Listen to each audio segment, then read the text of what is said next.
Chapter 1. After spending a week recuperating from the wild fruit poisoning and trying to adapt to his identity after crossing over, List often felt that it was inconceivable. He, who died while working overtime, was actually reborn as an aristocrat. And an aristocrat from a different world.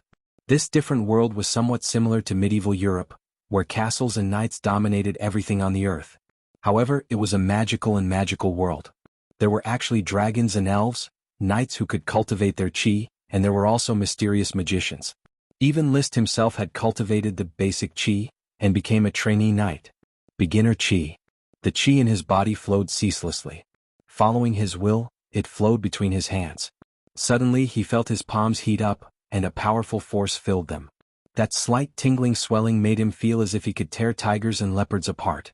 Knight could rule the boundless earth by relying on this chi, which represented power. Chi cultivation. Those who had mastered beginner chi were trainee knight, and those who had mastered intermediate chi were earth knight.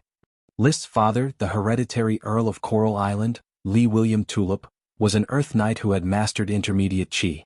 On his territory, which was equivalent to a prefecture-level city, he had absolute power over life and death. He only needed to swear allegiance to the Sapphire Grand Duke.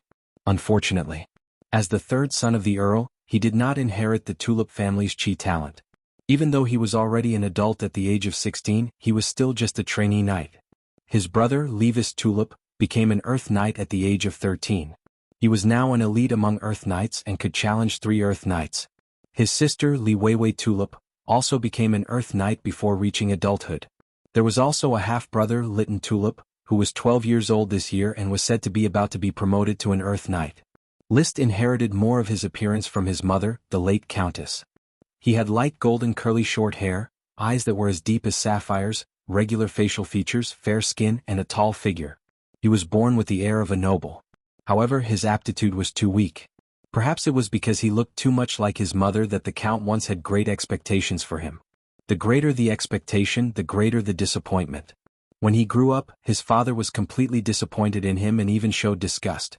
His elder brother, Levis, was temporarily conferred the title of a lifetime viscount and was destined to inherit the title of a hereditary earl.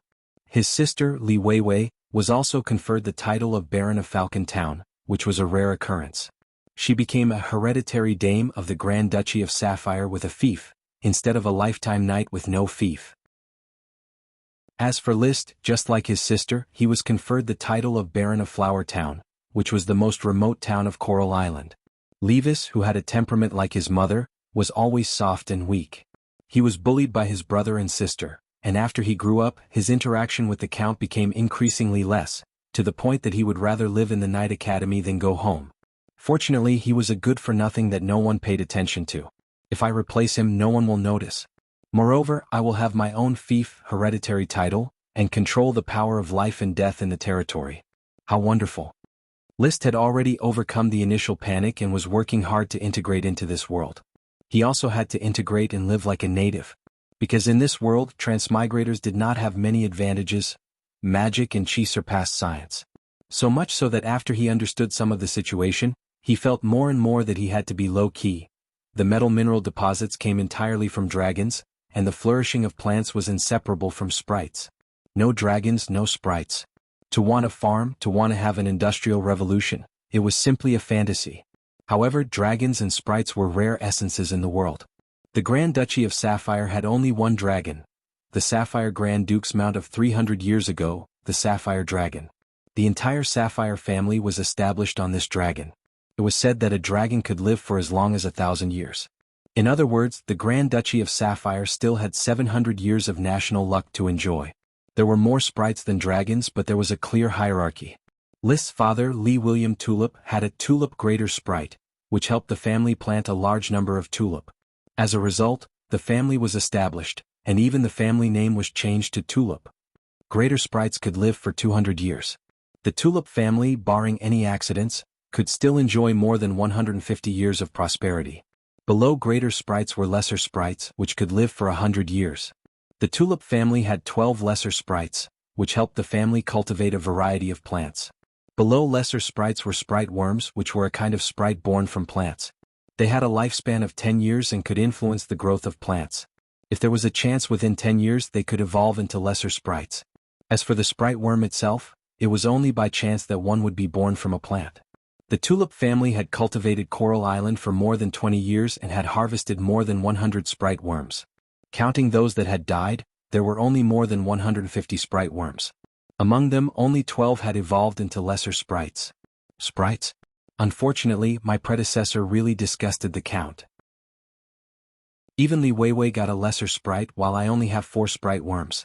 At List's coming-of-age ceremony, the Earl of Coral Island announced that he was conferred the title of Baron of Flower Town and gifted him 4 sprite worms. That was all. Master, it's time for dinner. Do you want to eat now? The butler Carter knocked on the door and came in, bowing slightly. It's time for dinner. All right, go and invite the 2 teachers over to eat together. List ungracefully stretched his waist. During this period of recuperation, he had been bored to death. After a while, the 2 teachers came together. The blonde and swallow-tailed teacher was the family teacher, Gort. He was already 45 years old and was a down-and-out Lord Knight. He was attached to the Tulip family and was mainly responsible for List's education. Of course, his main job was to help List manage the entire Flower Town as an administrative officer of Flower Town. List, your complexion looks much better. Thank God, I can see you running healthy and lively again. Gort said playfully, very casually. The other teacher, with a serious expression and meticulous movements, was List's night teacher, Marcus. His strength was already at the Earth Knight rank, but he had not yet obtained an aristocratic title. For several generations, his family had been retainer knight of the Tulip family. Finally, an Earth Knight had appeared in his generation. List smiled slightly. The 2 teachers have arrived. Mr. Carter, please serve the meal. As you wish, master. The old butler, Carter, gracefully left the living room and went downstairs to inform the kitchen to deliver the meal. Teacher Marcus, my body has almost recovered. I hope to continue my night cultivation class starting tomorrow. List said. Marcus's square face was expressionless. All right. Upon seeing this, List smiled slightly. He knew that the Earth Knight had grievances. He hoped to perform meritorious deeds on the battlefield, earn the title of Chevalier Knight, enter the upper class, and become a member of the aristocracy. However, he was transferred to serve as List's night teacher and was trapped in the backwater of Flower Town. In the Tulip family, List was famous for being a waste. In other words, following List, the chances of becoming an aristocrat were almost non-existent. Soon the old butler, along with the serving men and the maids, brought the dishes. There was not much food. The quality of life in Flower Town was very low and the output was not much. List was a son who was not favored by the Count. The supplies he brought were not abundant and could not support a luxurious life. List ate very seriously. Transmigration was a technical job. Becoming an aristocrat was already very lucky. In this world, apart from the aristocrats, most civilians were just 2-legged sheep at the mercy of others. Chapter 2.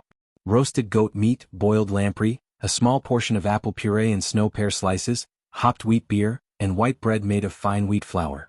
This was List's dinner. Western-style food was not to his liking, but he did not know how to cook and could not cook to his liking. Moreover, in this world, aristocrats were strictly prohibited from entering the kitchen, warehouse, and other places where servants should be. Going there would be a violation of aristocratic etiquette and would be laughed at. Of course, the court was an exception. The court's cooks and servants were all held by the aristocrats of the various lesser lords. List's father, the Earl of Coral Island, served as a groom for the new Sapphire Grand Duke. He was responsible for feeding the Sapphire Grand Duke's beloved mount, a precious horse mixed with dragon bloodline. Until now, the Earl of Coral Island would still enter the palace from time to serve as a groom. He was happy to do this, for fear that other aristocrats would replace him as a groom and hinder his close relationship with the Grand Duke. Similarly, the Sapphire Grand Duke had also served as a valet for the King of the Iron and Steel Ridge Kingdom, his suzerain state, waiting on him. Basically, commoners were the servants of aristocrats, while lesser aristocrats were the servants of greater aristocrats. Only by becoming the king of a state could one be considered a master. Fortunately, in the Flower Town, I am the only master. I don't have to serve anyone. Levis thought contentedly as he ate the barely passable dinner. The Count was his father and did not like him, so he would not bother him. After dinner, the old butler Carter instructed the maids to clean up the tableware, while the valet served List with the water to rinse his mouth. At the end of the process, Carter left with the servants. I will be outside the door. My lord and the 2 gentlemen, please instruct me. Sorry to trouble you, Mr. Carter. List showed a gentlemanly smile. In terms of aristocratic etiquette, he was influenced by his predecessor. He did not need to take the initiative to learn it, it would naturally come out. Even when dealing with lowly servants, they had to be polite and respectful. It didn't matter if they were beaten or killed in private or how perverted they were, but on the surface, they had to have the demeanor of nobility. "It's my honor to serve you." Carter closed the door. Gort took a sip of tea with honey and said, "The sprite worm should be put to use as soon as possible, but the fief's financial situation is really terrible. The previous administrative officer was a fool who did nothing but oppress the serfs. He left us with a mess." "I know. Teacher, investigate it as soon as possible and see where the sprite worm can be placed." "Of course, this is my duty." List turned to look at Marcus. "Thorn's Ridge is close to the Flower Town's World of Warcraft. Will it be very difficult to inspect it? As for World of Warcraft's harassment of the farmers, as a lord, I must take this seriously." Marcus replied, "The Thorn's Ridge is very large and the World of Warcraft's activities are not fixed. You only have 4 retainer knight. Even if I thoroughly understand the World of Warcraft, there is still no way to defend against it. The patrols are a bunch of scoundrels and hooligans. They would only piss their pants in front of World of Warcraft." The Flower Town was located at the easternmost end of the Coral Island and was surrounded by the Thorn's Ridge. There was a lot of World of Warcraft here. Therefore, very few caravans were willing to trade here. They could only produce and sell their own products. Without the help of the sprites, it would be a problem for the farmers to feed themselves. Furthermore, they would have to pay taxes to the Coral Island's ruler, the Tulip family. Aristocrats, on the other hand, only cared about how much tax they could collect and didn't care about the farmers' lives. The Tulip family was no exception. However, the current List could not remain indifferent. After all, he was a new youth bathed in the glorious banner of communism. Since he had become a lord, then saving the people from the abyss of suffering was something he had to do. Only when the Flower Town was prosperous could he enjoy better life as a lord. For both public and private reasons, he had to develop the Flower Town. There is always a way to deal with it. "Teacher Marcus, after tomorrow's night class, accompany me to the Thorn's Ridge. As a lord, I still haven't taken a good look at the Flower Town." "List, this is not a good idea. Just take a stroll in the small town. You shouldn't go to the Thorn's Ridge. Don't forget, you almost died in the Thorn's Ridge." Gord immediately stopped him. List shook his head. "Last time I accidentally ate a poisonous fruit. This time I will pay attention." Marcus said bluntly, "Tonight, I will notify your 4 retainer knight attendants to arrange a patrol route in the Thorn's Ridge to ensure your safety." "Sorry to trouble you. You should be careful," Gort said helplessly. List didn't say anything more. The 2 teachers didn't know his real plan. His body had yet to fully recover. According to his temperament, he would definitely be willing to go out only after he had completely recuperated. However, when aristocrats went out, they either rode a carriage or rode a horse. Unfortunately, he didn't have a carriage. In his memory, riding a horse was not an easy thing to do because there was no saddle or stirrup. "When I have time, I can invent stirrups and saddles. As for horseshoes, they can also be invented. Ordinary horses still need them." After seeing off the 2 teachers, List thought, "Master, when do you plan to go to bed?" The valet came in and asked. "After 10 o'clock. Thomas, add a candle to my study, I want to read." List ordered the valet to leave. Thomas's face showed a touch of disappointment. For several days in a row, he hadn't been able to get a chance to show off his skills. List would always order him around instead of needing him to serve him. As a valet, he felt that he hadn't won the Baron's favor and was worried about his job. That was indeed the case. List did not like valets. Every time Thomas helped him put on his clothes, List would feel goosebumps all over his body. What an evil aristocratic system. Why can't a male aristocrat have a valet? After Thomas brought in a candle and left, the study room became brighter. List got up and opened the curtains. Through the window of the castle, he could see a few lights in a small town not far away. It was very dim. A small town that didn't even have enough to eat. There was no such thing as nightlife, only endless silence. Is this my territory? Poor and backward, but it completely belongs to me. The area of a town is my independent kingdom. I will make it a paradise. In a trance, a faint smoke appeared in front of List. The smoke twisted and formed abstract characters. The characters looked like countless small snakes intertwining together. This was the common language of the Steel Ridge Kingdom, Serpentines. Its origin was already unknown, as there was no habit of recording history here. As someone who had transmigrated, Liszt had inherited all the memories of his predecessor. He could read the serpentines. It was the content that had puzzled him for a week. Mission: as the Lord, you need to understand everything about the territory. Please patrol the flower town, understand the crisis of the territory, and make preparations for future development. Reward: sublimation of chi. The content was short and not complicated. But what Liszt didn't understand was why he could see the smoke serpentines. When he searched the memories of his predecessor, the smoke serpentines had appeared since childhood. But at that time, the smoke was very faint and very vague, to the point that he couldn't clearly see what the serpentines were saying. He had always thought that he was hallucinating. It wasn't until after his soul transmigrated that Liszt could clearly see the content of the text. After staring blankly for a moment, he stretched out his hand, wanting to touch the smoke. However, the smoke immediately disappeared, proving that it was an illusion. But now Liszt didn't think that it was an illusion. Perhaps this was the benefit of being a transmigrator, the embodiment of a certain system? Since he couldn't explain it clearly, he decided to verify it. As long as he patrolled the territory, he would be able to complete the mission. Whether or not he could get the reward was proof. If he couldn't get it, then it was just an illusion. If he got it, then it was a benefit. Chapter 3. Thomas left the study, feeling a sense of loss. When he went downstairs, he stopped at the corner of the stairs. He wanted to take out a cigarette and light it, but he found that the cigarette was hidden under the pillow. The butler, Mr. Carter, strictly forbade the servants from smoking in the castle. "Thomas, what are you hiding here for?" A maid, about 30 years old, wearing a black and white maid skirt, came up from downstairs, carrying a mop and a bucket. "Nothing. Doesn't master let you serve him?" Thomas patted the wall in annoyance. "Maggie, tell me, why doesn't master like me? Although I have never been a valet before, but I once served as Viscount Roosevelt's first valet. I am competent for this job." "How would I know? I am not a maid of Tulip Castle. I have never seen master before. I just asked you, is there anything I have not done enough? You should ask Mr. Carter or Mrs. Morrison. Moreover, I don't think you have anything to worry about. Master only has 3 valets, Jessie is an assistant, and Tom is clumsy and can't serve master. Perhaps master's character is like this. In this small town, no one is more suitable to be a valet than you." Thomas cheered up a little. "Yes, I heard that master is not valued by the Baron in Tulip Castle.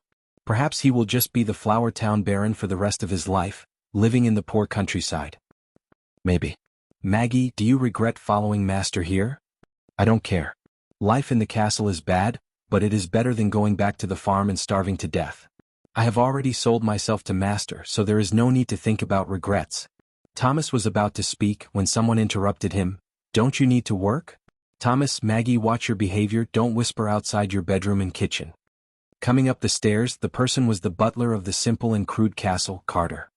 He was patrolling the castle with a bunch of keys and a bottle of red wine. "Okay, Mr. Carter, I'll go to work now." Thomas and Maggie left in a hurry to do their own things. If the lesser nobles were the servants of the greater nobles, then the male servants and female servants were the servants of the butlers. The aristocratic system had always been this clear-cut. Although the castle was small, there was a lot of work. Even though there was only one noble list to serve, the daily workload could be said to be enormous. For example, hygiene. Every morning and night, the inside and outside of the house had to be cleaned. They also had to wash clothes, boil water, prepare food, and clean the toilet bowl.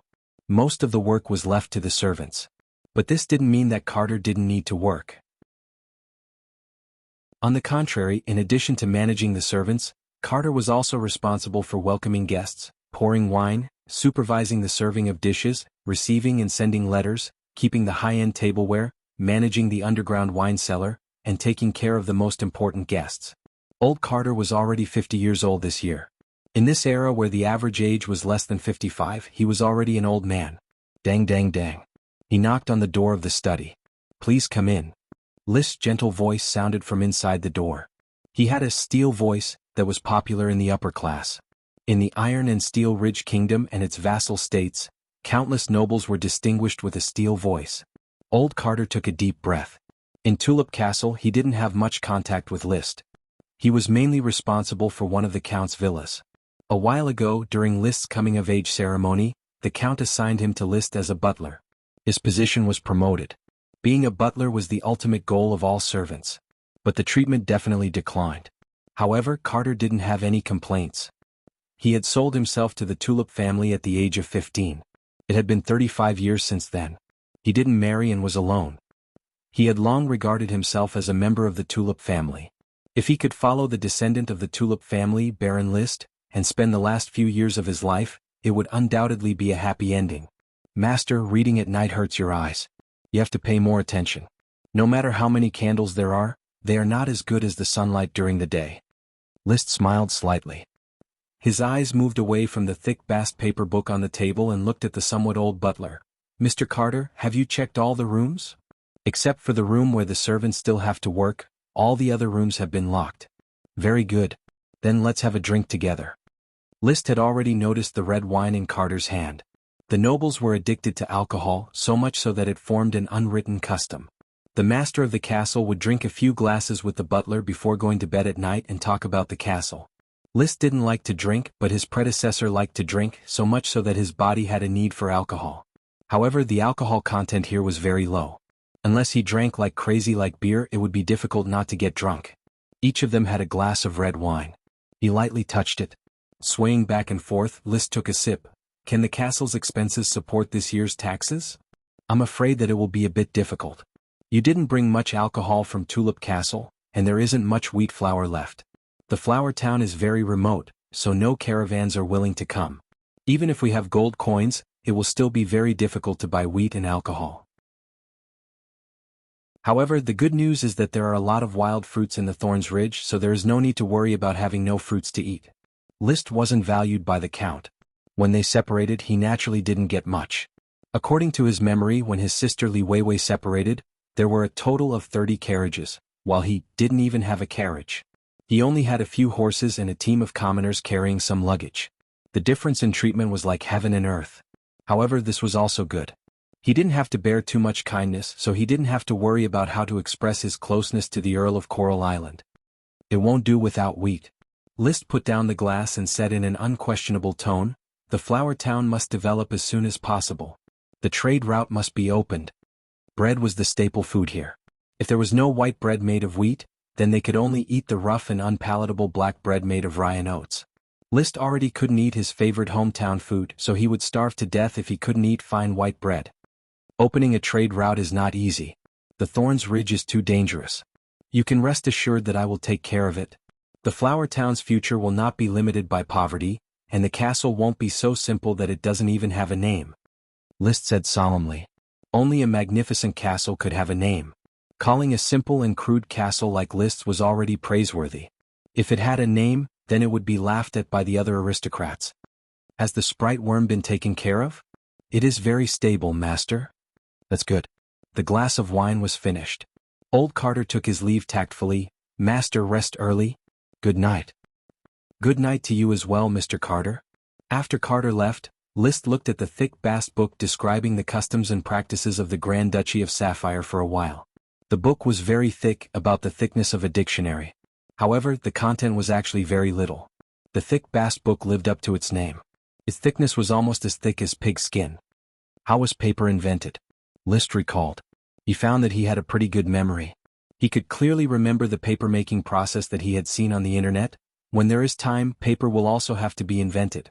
The Industrial Revolution seems unlikely, but there are still many ways to get rich. In a trance, he became lost in thought again. Sure enough, smoke serpentines once again appeared before his eyes. Chapter 4. Early the next morning. Marcus arrived at the castle early in the morning. Instead of entering, he waited outside the castle.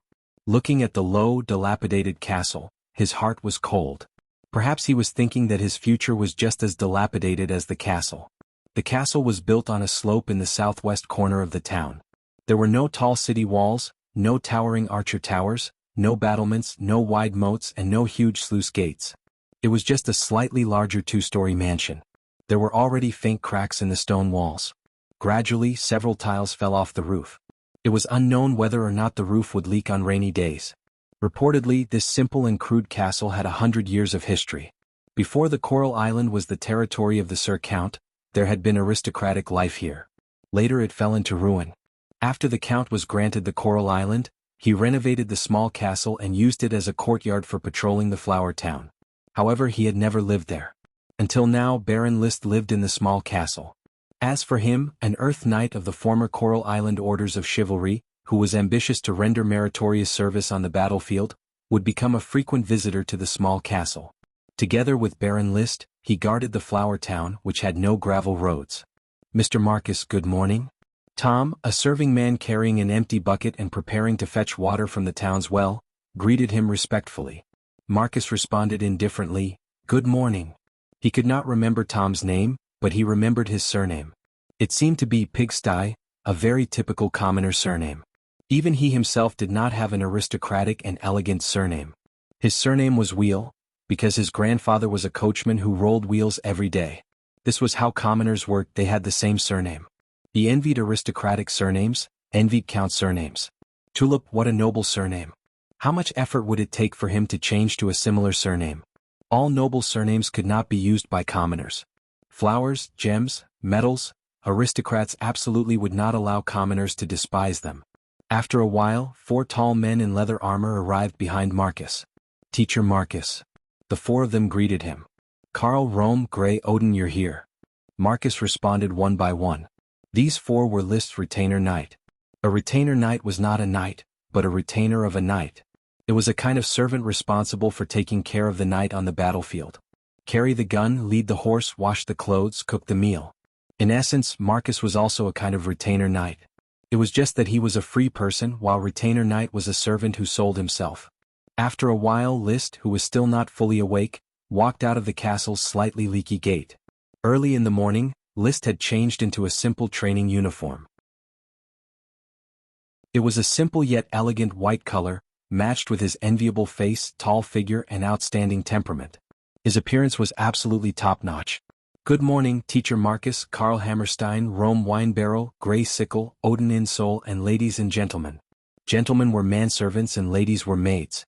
Regardless of whether they were married or not, aristocrats could address their servants as such. It was just like how butlers, regardless of whether they were married or not, would address butlers as Mr. and housekeepers, regardless of whether they were married or not, would address butlers as Madam. List's body had been accustomed to the rigid aristocratic system for 16 years, so he would instinctively greet him like this. "Sir Baron, we will begin the night training class." "Very well." On the mound in front of the castle, List began his night training. His 4 retainer knight did not learn Qi and only trained their bodies on the side. Qi was about bloodline inheritance and very few commoners could learn it. In fact, List felt that Qi was related to nutrition. Commoners who could not even eat their fill would not be able to refine the strength in their body and turn it into Qi. Among the aristocrats, as long as they worked hard, there was no one who could not cultivate Qi. This was also the reason why the aristocrats firmly controlled their ruling position. With money they could eat their fill, cultivate Qi, grasp power, and squeeze the commoners. Thus, with more money, more food, stronger Qi, and greater power, they could squeeze the commoners even more. The morning milk and bread provided a steady stream of nutrients for List. Under Marcus's guidance, he constantly practiced the basic Qi. Since he was 6 years old, he had been practicing this secret book. Unfortunately, the results were minimal. Although Qi made him stronger than commoners compared to an Earth Knight, a trainee knight was very weak. Marcus could defeat him with one hand. A mysterious aura, an experience I have never experienced before. Training. I wonder what will be the reward for the advancement of Qi after completing the mission. Could it be that I will become an Earth Knight? Feeling the Qi in his body, List diligently practiced. After an entire hour, the morning class finally ended. "Teacher Marcus, drink some water and rest for 10 minutes, then we will set off." List wiped the sweat on his forehead. The morning class was very tiring. The old butler Carter had already brought a servant to bring nutritious milk tea. Each of the 4 retainer knight had a cup of milk tea with minced meat, milk, and eggs. They held the milk tea in their hands and took small sips, forgetting about the hard work of an hour. Marcus and List had an extra dessert, cheese biscuits. After they finished eating and changed their clothes, the valet Thomas had already brought over List's horse. It was a maroon-colored horse with almost no mixed hair. This was a gift from the Earl of Coral Island when List was 12 years old. At that time it was still a foal, but now it had already grown into a majestic horse. Snort. The maroon-colored horse snorted and then intimately rubbed against List's arm. "Fire Dragon, my old friend, you must be bored inside the castle." Comforting his horse, List nimbly turned around and mounted it. Behind him, Marcus and the 4 retainer knight rode their own horses. Marcus rode a yellow-gray horse which was also majestic. It was his own mount. The retainer knight's horses were all ordinary yellow-maned horses, which were List's property. They were only allocated to the retainer knight to feed. "Master, I hope you have a safe journey." Carter gave his blessing. "Thanks for your auspicious words." List raised his whip. Fire Dragon let out a long neigh and started galloping. "Let's go." Riding at the front, List was wearing a World of Warcraft leather armor that only nobles could afford. It was light and breathable, and its defense was better than ordinary armor. He was wearing a black World of Warcraft leather armor, a one-handed sword on his waist, and a black World of Warcraft leather helmet with pheasant feathers on top. He looked especially majestic. His retainer knight, in addition to his own one-handed sword and one-handed shield, had to carry a large knight spear for List, as well as a longsword, hammer, flail and other backup weapons as well as lunch and drinking water. Marcus, in addition to his favorite short spear, also had a bow and arrows. He was a sharpshooter. Compared to his identity as an Earth Knight, his identity as a sharpshooter showed more of his value. This was also his lofty ambition to stand out among the Earth Knights of the Coral Islands Orders of Chivalry, hoping to earn the title of Lord Knight. Da-da-da-da.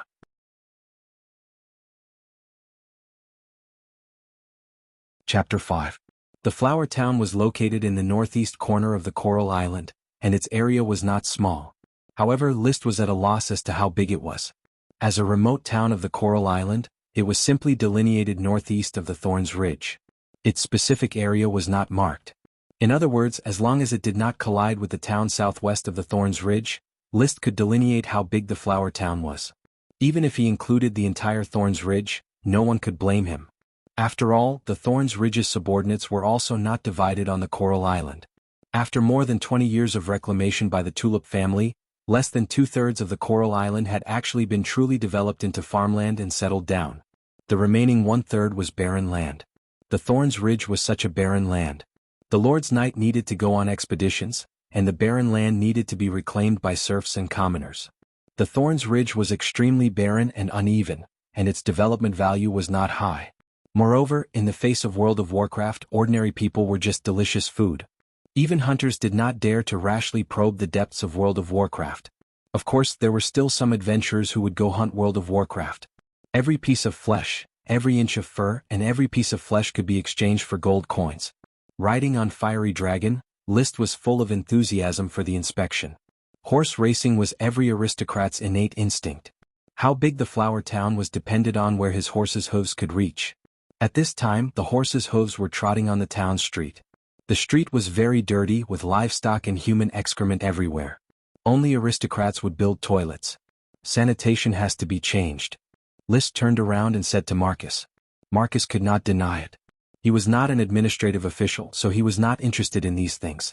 What he was passionate about was the authority of aristocrats, especially the serfs and commoners on both sides of the street, who continuously saluted List. These people had emaciated faces, which were filled with envy and fear towards aristocrats. His body would shiver. The serfs knelt, the freedmen bowed. Serfs occupied the majority. They had already sold themselves to the nobles and were List's personal property. Marriages and funerals were decided by List.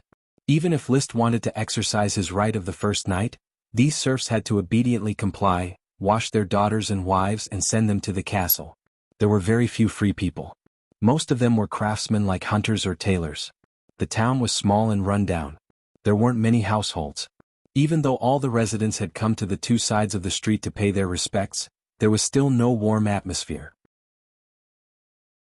As far as the eye could see, List felt that there were probably only a few hundred people in the town.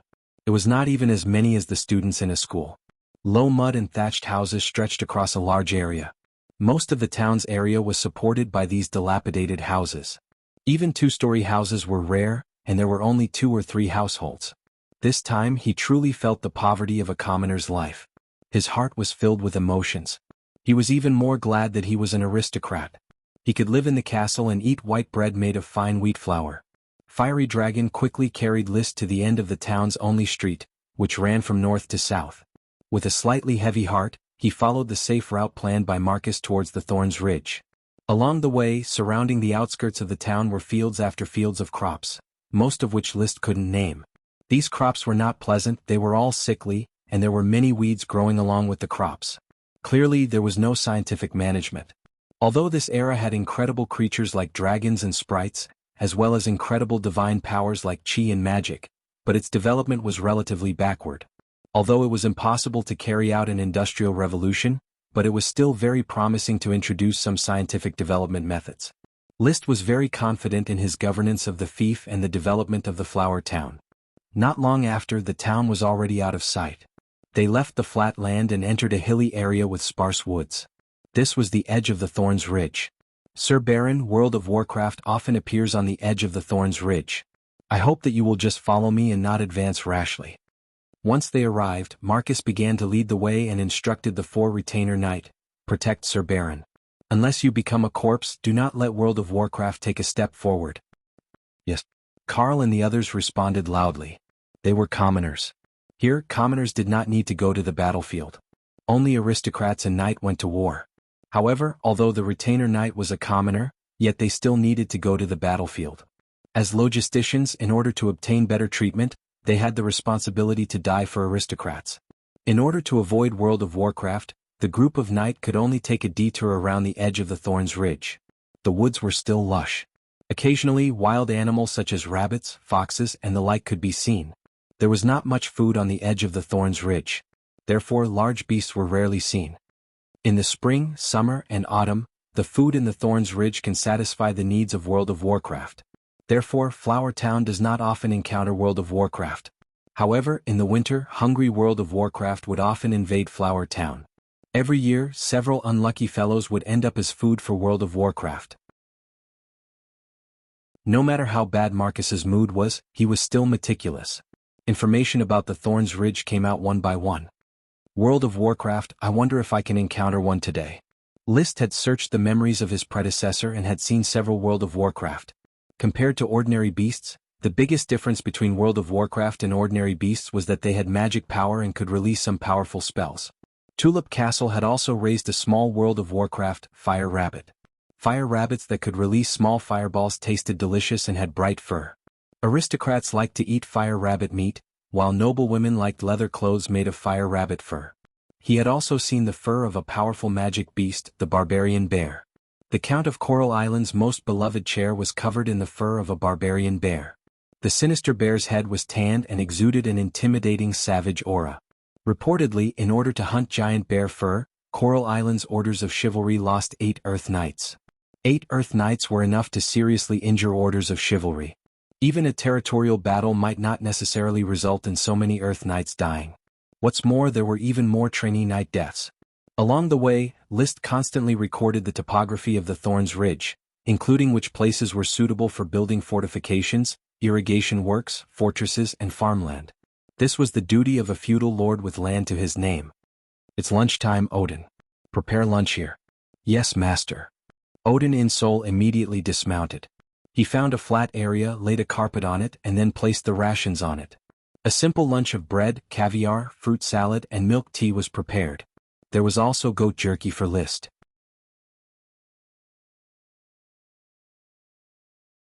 Chapter 6. As an Earth Knight, Marcus's chi was very sensitive to magic and chi. Since he said there was World of Warcraft, then it must be true. List immediately became nervous. The 4 retainer knight hurriedly tidied up the tableware. They were ordinary people who hadn't even trained their chi. Fighting against World of Warcraft was basically courting death. Marcus had already mounted his horse. Don't be in a hurry to tidy up the tableware. Protect Lord Baron as he gets on his horse and prepare for battle. The retainer knight hurriedly came to support List. But List was still a beginner knight with low-level chi and was much stronger than ordinary people. Suppressing his nervousness, he had already mounted his horse. No matter how spirited Fiery Dragon was, it was still a young horse that hadn't been on the battlefield, so it was still nervous. List had to stretch out his hand to stroke its mane to soothe its nervousness. Fiery Dragon was encouraged by its master and its tensed body relaxed. As a birthday gift from the Count, its bloodline wasn't bad. It had the bloodline of a low-level World of Warcraft flame horse and was very adaptable. In a few breaths, Marcus sensed that World of Warcraft had already emerged from the depths of the forest. It was a huge gray wolf with 2 light green patterns on its body. It's a Windblade wolf. Low-level World of Warcraft. Retreat, I'll deal with it. Marcus raised his handgun. Although it was called a handgun, it was actually a knight's gun used for close combat. It was even longer than a person. Saying so, Marcus suddenly burst out with a roar, "Ha!" The mid-level battle energy vibrated and resonated in his mouth like a bomb going off. The huge roar shook the surrounding leaves. He hoped to scare off the Windblade Wolf. The Windblade Wolf lowered its body and retreated slightly. It seemed like it was going to retreat, but it was only the prelude to an attack. But Marcus clamped his horse's abdomen and rode on his yellow horse, raising his gun and attacking. The Windblade Wolf also leapt and charged towards Marcus. At the same time, several light green wind blades suddenly appeared in front of it, spinning and slicing towards Marcus. The tip of the knight's spear trembled, and a faint milky white light was attached to it. It quickly hit the wind blades and scattered them one by one.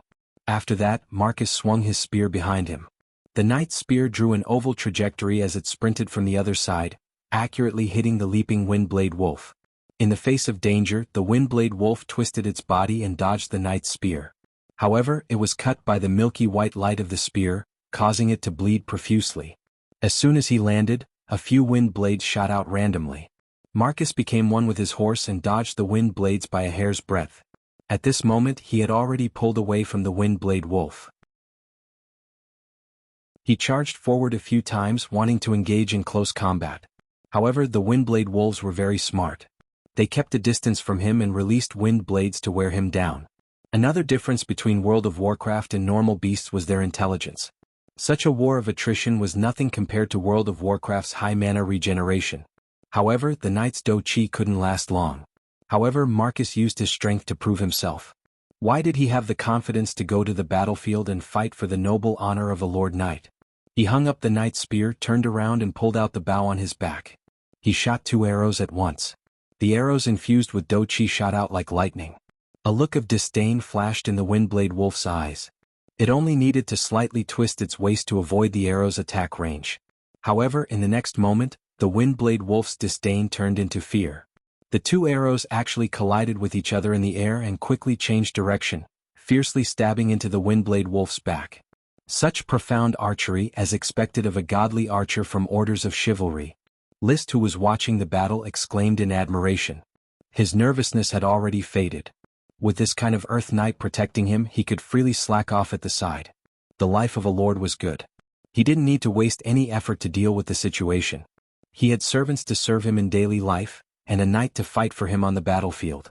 In the blink of an eye, seeing Marcus pull out 2 more arrows, a trace of resentment flashed in the eyes of the bleeding Windblade Wolf.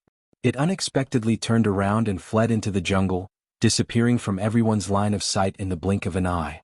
Marcus looked in the direction where the Windblade Wolf disappeared and slowly put down the bow. Karl Hammerstein, who had just watched with his blood boiling, couldn't help but say, "Teacher Marcus, why didn't you chase it? With 2 more arrows the Windblade Wolf would definitely be dead. That's a World of Warcraft that's even more expensive than pearls."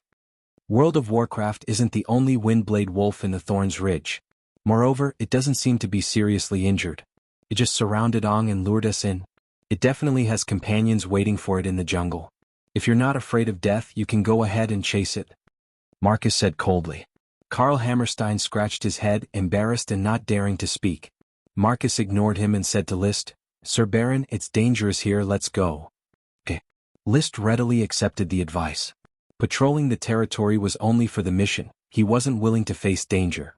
As the old saying goes, a gentleman doesn't stand under a collapsing wall. Perhaps it was because he encountered World of Warcraft at the edge of the Thorns Ridge in spring, which made Marcus a bit worried. Therefore he sped up the patrolling.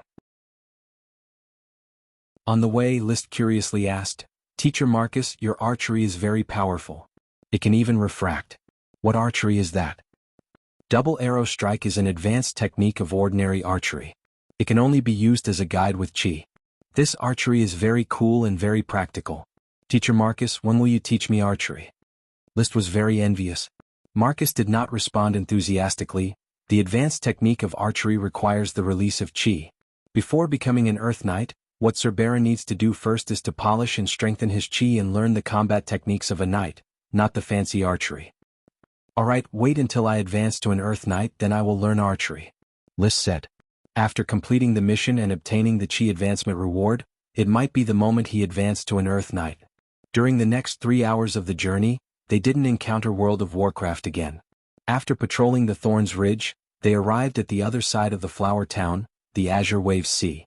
The Grand Duchy of Sapphire was located in the northeast corner of the continent and consisted of the Sapphire Archipelago. The Coral Island was located in the northeast corner of the Sapphire Archipelago. The Flower Town was located in the northeast corner of the Coral Island. Therefore, at this moment, the Azure Sea that List saw was the boundary of the Grand Duchy of Sapphire, the Azure Wave Sea that stretched on endlessly. Teacher Marcus, what is on the other side of the sea? Are there other islands, continents, or other countries? I don't know. Sir Count's fleet has never set foot further into the sea. However, legend has it that the Devil Sea is on the other side of the Azure Wave Sea. No one can sail in the Devil Sea. Not even by riding a dragon? Dragons are the support of a country. No dragon knight is willing to ride a dragon and venture around. There are countless lands on the continent waiting to be developed. Sir Baron, why should you care about the empty sea? To be frank, you should learn from Sir Count and occupy more land.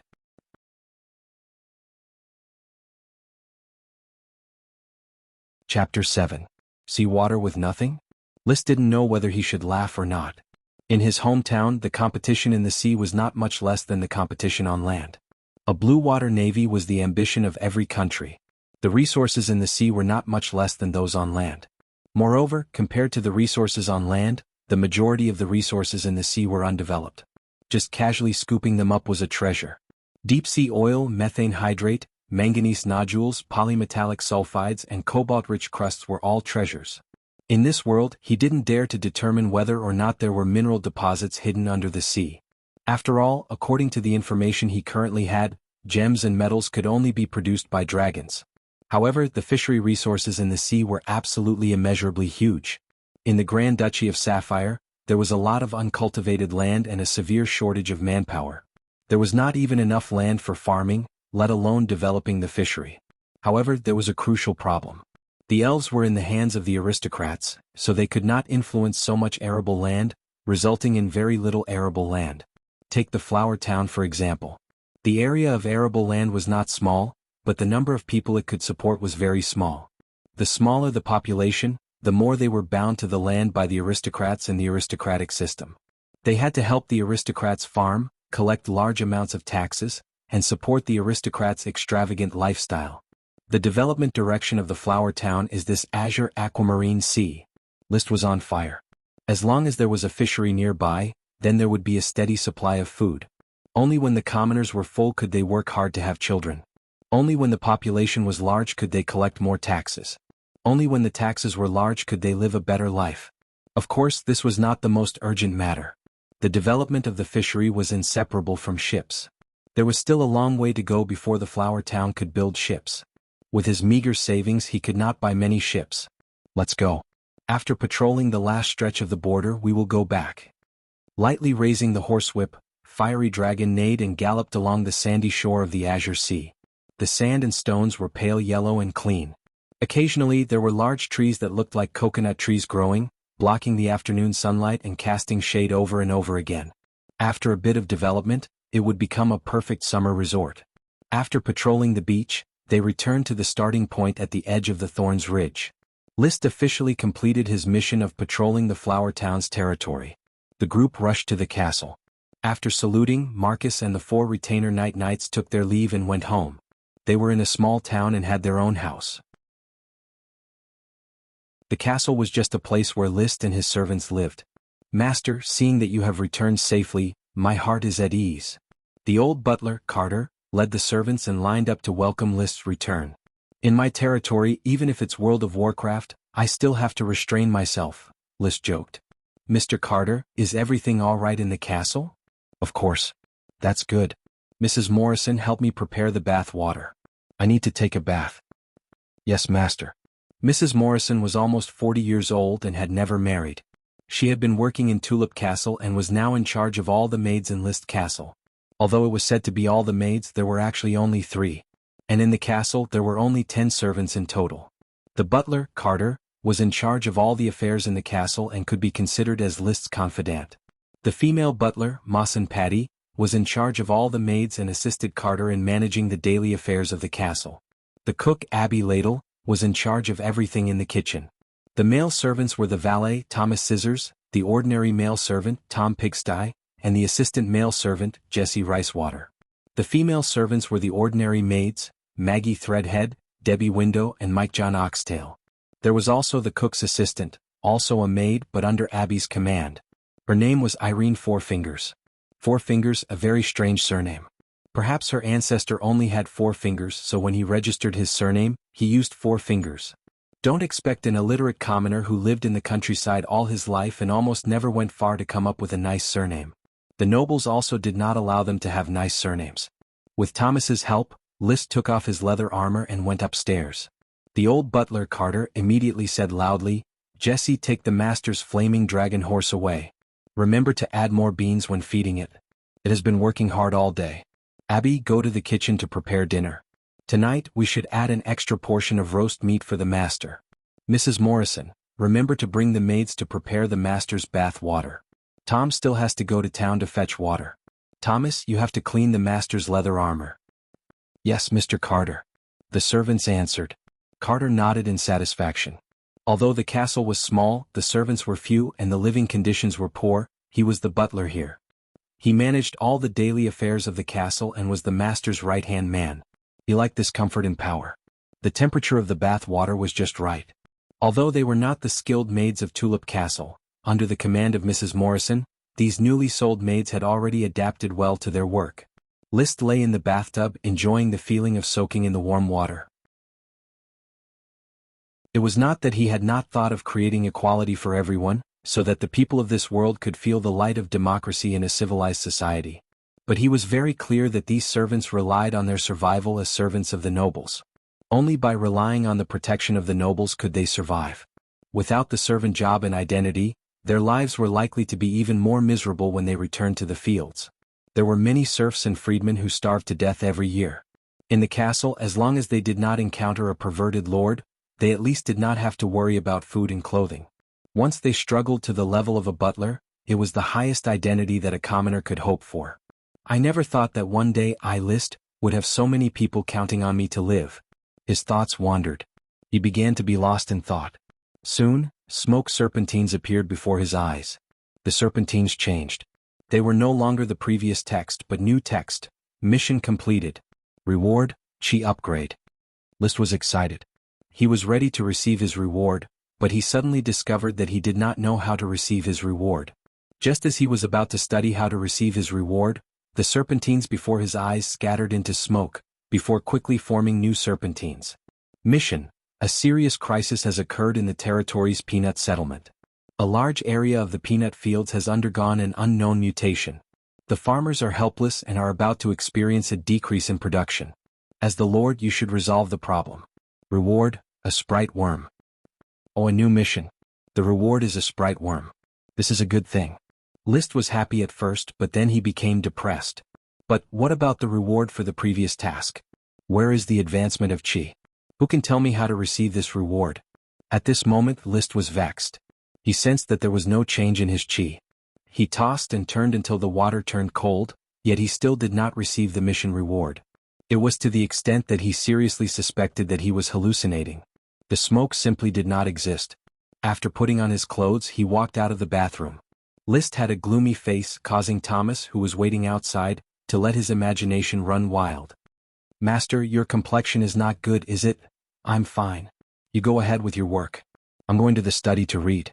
After entering the study, List wanted to calm down and read. But his mind was in a mess and he could not calm down. He simply changed into a set of training clothes and practiced in the castle's small garden. He was learning the basic Chi, which was the most widely circulated low-level Chi secret manual. Apart from the Chi secret manuals of some big clans, this secret manual was the best basic Chi secret manual. Low-level Chi was just Chi used to strengthen the body, nothing more.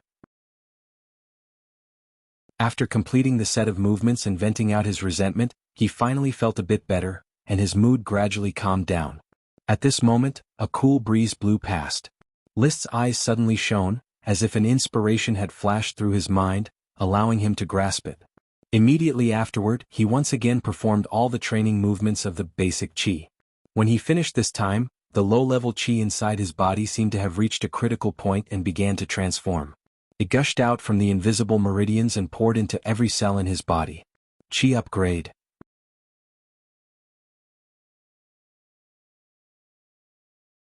Chapter 8. It was as if a stormy sea had broken out in his body. Boiling power surged through his limbs and bones. The originally calm and gentle primary qi had completely poured into his cells. It seemed that the cells were undergoing a transformation. When the new qi returned from the cells to the meridians, it had already been thoroughly transformed. The newly born qi had become mid-rank qi and had a unique attribute. List stood quietly in the small garden, motionless. His mood was like a flower in full bloom. He tried to suppress his excitement and experienced the newly born mid-rank qi. The mission was real, and it had already brought him a sublimation of qi. He had now truly become an Earth Knight. For qi cultivation, this was a temporary new starting point. The Earth Knight represented true extraordinary power. My qi attribute is fire, which is a bit conflicting with the water attribute of the 1,000-layered waves. It seems that I have to prepare a new mid-rank qi secret book. I originally thought that I would awaken a water-attributed qi like the Count's family. List was not very satisfied with the fire attribute. Water, fire, earth, wind, thunder, ice, light and darkness. There was also the metal attribute represented by dragons and the wood attribute represented by elves, both of which had magical properties. There was no distinction between high and low attributes, it was just a power attribute. However, the Tulip family had been studying water-attributed qi since before they had obtained the Count's fief. The 1,000-layered waves was also a top-notch water-attributed secret book, which contained a lot of cultivation experience. The younger generation would get twice the result with half the effort. However, it was not suitable for List to cultivate the 1,000-layered waves. If he forced himself to cultivate it, he would only get half the result with twice the effort. Fire-attributed qi was naturally more suitable for cultivating fire-attributed secret books. Teacher Marcus is of the wind attribute and cultivates the against the windbreaker secret book, which is also incompatible with my attribute. Let me think. When I was in the Night Academy, I came into contact with the Fire Surge secret book. In a few days, I will arrange for Teacher Marcus to return to Coral City and fetch it for me. During this period of time, his mid-rank qi needed to be nurtured and stabilized, so he was not in a hurry to cultivate the secret book. In fact, List was not in a hurry to improve his strength. It was true that aristocrats had to go to the battlefield, but Coral Island was far away from the continent, so there were very few battles. As the Count's third son, the aristocrats of the Coral Island would not look for trouble with him, so he could develop with peace of mind. Moreover, no matter how powerful one's cultivation was, he would still be nothing more than a handful of dirt in 100 years. It would be nice to be a lord and enjoy the service of servants. He could just leave the fighting and killing to his subordinates. Of course, being able to advance to an Earth Knight is still an exciting thing. This means that it's basically very difficult for me to fall sick. My resistance to cold and heat has also greatly increased. In this world, is there anything better than being healthy and living to a ripe old age? He heaved a long sigh of relief. List's excitement had already calmed down. He turned around and walked towards the castle. The valet trotted over, trying to find something to serve him. "Master, you've just finished your night training. Do you need me to prepare your bath water again? Will it be troublesome?" "Of course not. It's our honor to serve you." "All right, prepare another bath." Dinner. Marcus and Gord arrived as scheduled. "List, your complexion is getting healthier. It seems that you have fully recovered. This is worth a drink." Gort picked up a glass of wine and took a few deep breaths. He was addicted to wine. This was a common problem among aristocrats. Marcus's eyes flickered. "Sir Baron, you broke through? Just an hour ago, I had a feeling that my qi cultivation has made new progress," List said in a reserved manner. After all, breaking through to an Earth Knight at the age of 16 was not something to be proud of. "Congratulations, sir," said Marcus solemnly. His tone had changed slightly. Originally he had to call him Baron, but now he directly addressed him as Sir. This was a good change. Gord immediately exclaimed, "Wow, this is really great news. No wonder when I went out today the magpies were circling around the town and chirping. List, you are indeed the son of the Earl. You have inherited the excellent bloodline of the Tulip family. You will definitely grasp power. Compared to my brother and sister, my aptitude is not outstanding. I can only make up for it by practicing harder. If you can think like this, it proves that you are also excellent. The great figures in history did not always perform well at a young age. Striving to catch up and keep improving is the creed of a knight. I see such a quality in you. Thank you for the compliment, Teacher Gort. So tonight we have to celebrate and drink a few more glasses. Gort smiled and turned to Butler Carter and said, Mr. Carter, in order to celebrate List's promotion to an Earth Knight, shouldn't you take out the good wine from the castle's wine cellar and celebrate the moment of glory? Old Carter smiled, I think so too, Mr. Gort. However, he did not move. Whether to drink wine or not, the castle master had to decide. List did not disappoint him and nodded, Mr. Carter, please take out a bottle of crescent wine and prepare a pudding for each gentleman and lady. As you wish, master. Carter turned and left, going downstairs to the wine cellar. Passing by the kitchen door, he said, Mrs. Abby, master has rewarded everyone with an extra pudding for dinner. Abby Ladle, a fat woman, shouted, Cream pudding? Oh my God, master is too generous, there is no need to do this. The maid can eat anything and we don't have much cream in storage.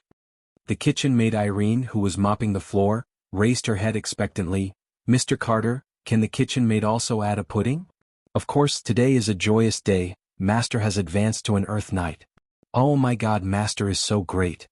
Abby exclaimed in admiration, turned around and shouted, Irene, what are you still standing there for? Hurry up and finish mopping the floor, then go to the storeroom and bring the cream over. Today is master's joyous day, he will give you the pudding that you can only eat on holidays. Cheer up and work.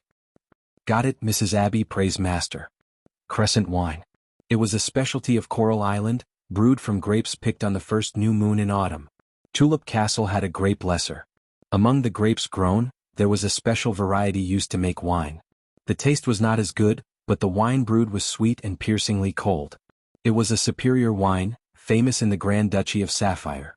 Every year the court would come to purchase a batch. When List left Tulip Castle, he brought a box with him. A bottle of crescent wine that has been stored in the cellar for a long time, like an old story fluttering from the deep passage of time, quietly telling you what is true beauty, what is the taste of eternity. Gort shook the crystal goblet, watching the bright red liquid rise and fall along the crystal wall, as if he was a poet expressing his emotions. List took a sip. To be honest, he didn't think that wine was good to drink. He didn't like any kind of wine, he only liked to eat fermented wine. His body, inherited from his predecessor, had a certain ability to taste wine, and he was also very adaptable to various tastes of wine. Therefore, when in Rome, do as the Romans do, he drank some wine when he had nothing to do. In any case, without highly distilled wine, it was very difficult to get drunk. Right, Teacher Gort, is there a problem with the peanut settlement's peanuts? He suddenly remembered his new mission. His chi had already sublimated, so he was very eager for a new reward. Oh, it is indeed so. Maybe this year's weather is not very good, the peanut settlement is probably going to fail. I have sent people to check, a large area of the peanut fields has withered and turned yellow. In a few days they will die. Poor serfs, they have to starve before winter. Although he said it was pitiful, Gort didn't have the least bit of sympathy on his face. List put down the goblet.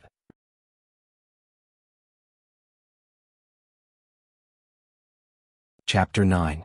The maroon fiery dragon carrying the Earth Knight List crossed the muddy land and arrived at the peanut settlement. The peanut settlement was a much smaller settlement than a village, with 7 or 8 thatched cottages scattered about. What are you staring at?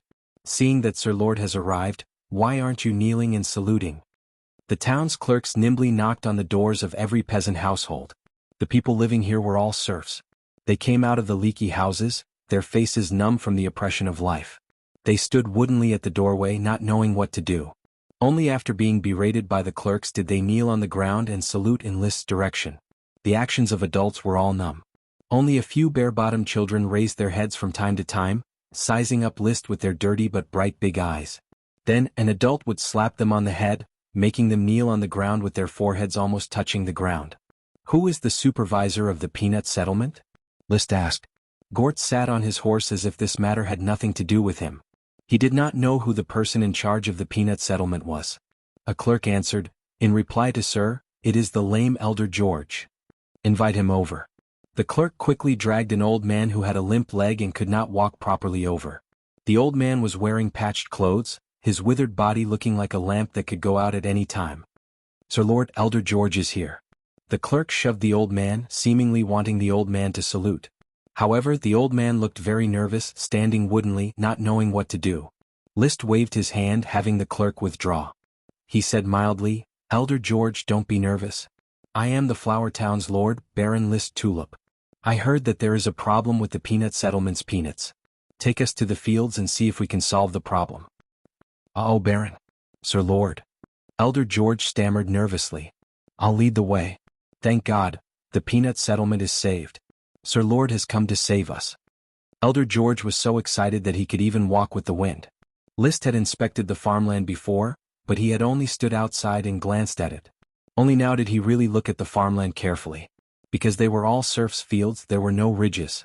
Each strip of farmland was divided by a ravine, and different serfs cultivated different fields. Almost 90% of the output of the farmlands belonged to the nobles, in other words, List. The remaining 10% was their rations. At this moment, the peanut field, which was supposed to be green, was now covered in patches of green and yellow. All the peanuts were wilted and lying on the ground, half dead. The land was moist. Obviously, the serfs had watered the peanuts a lot. Unfortunately, watering the peanuts could not make them grow. Elder George wiped his tears and said excitedly, "Sir Lord, we haven't been lazy. We have been watering the peanuts 3 times a day, but the peanuts are still dying. Only the peanuts in Archie's field have not wilted, but they are also about to be unable to endure. Some of the leaves are starting to turn yellow." Following the direction of Elder George's finger, List saw the long field in the center of the peanut settlement's farmland. The center of the long field was green. Compared to the yellow-green peanuts around it, it was a lot more spirited. List dismounted from his horse and walked into the farmland. He bent down to pull out a yellow peanut sprout and was about to carefully observe it when Gort suddenly said, "List, you shouldn't touch this dirty work. If you need anything, just let the serfs do it." Although he was a down-and-out lord knight, he looked down on commoners even more than the average aristocrat. List didn't pay attention to him.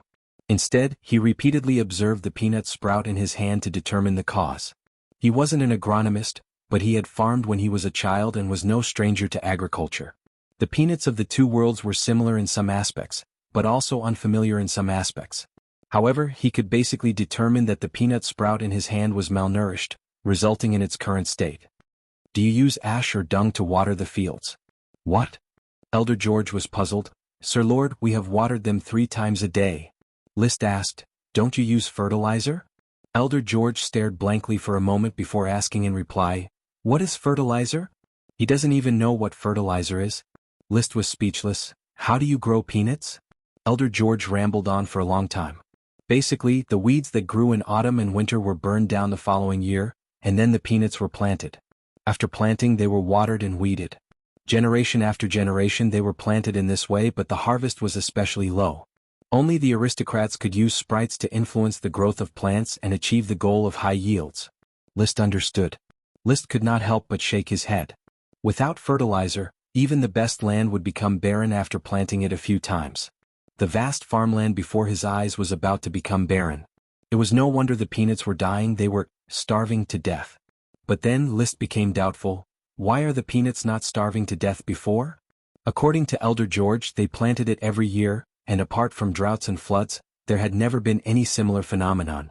Therefore, there might be another reason for the peanut field's nutritional deficiency. What is the reason? List's gaze fell on the green patch at the center of the field, and he pondered seriously. Suddenly, he had a flash of inspiration as he recalled the mission's reward. The mission required him to treat the peanut field, and the reward was a sprite worm. According to the way he had obtained the reward for his first mission, List felt that a sprite worm would not appear out of thin air. It was probably something he had picked up along the way. The reward is a sprite worm, the peanut field is malnourished. Standing up, List already had an answer in his mind. "I'm afraid that the peanut field is malnourished because of the sprite worm that the mission is supposed to reward me with. Sprite worms are born from plants, so my sprite worm should be a peanut sprite worm." List waved his hand and called out to everyone, "Let's take a look at the center of the field." Everyone tiptoed and arrived at the center of the peanut field, where the peanut sprouts were still flourishing. List rummaged through his memories. When he was a child, he had seen the collection of sprite worms. Generally speaking, there was a jade-like silkworm-like sprite worm hidden in the flower or bud of a plant. Different sprite worms had different decorative patterns. At present, he had 4 sprite worms, 1 tulip sprite worm, 1 thorn sprite worm, 1 corn sprite worm, and 1 alfalfa sprite worm. The breeding of sprite worms needed to be coordinated with farming. At present, Gort was still looking for a suitable farmland for breeding sprite worms. After rummaging for a while, List did not find a peanut sprite that was pregnant with a sprite worm. Probably because the time is not up yet and the nutrition is not up to speed, the peanut sprite worm will probably abort. List could not help but clench his fists. Sprite worms represented productivity, he could not fail this mission. Thinking of this, he said to everyone, I roughly understand the reason. Elder George, now follow my instructions and treat this peanut field. Praise be to Sir Lord. Elder George wept tears of joy. Gort asked in astonishment, List, you really found the problem? Can you still plant peanuts? What caused the peanuts to die? I can't say for now, but it will be clear in a few days. For the sake of being conservative, List did not say the reason. He was also worried that he had guessed wrong. If there was no sprite at all, wouldn't he have made a mistake?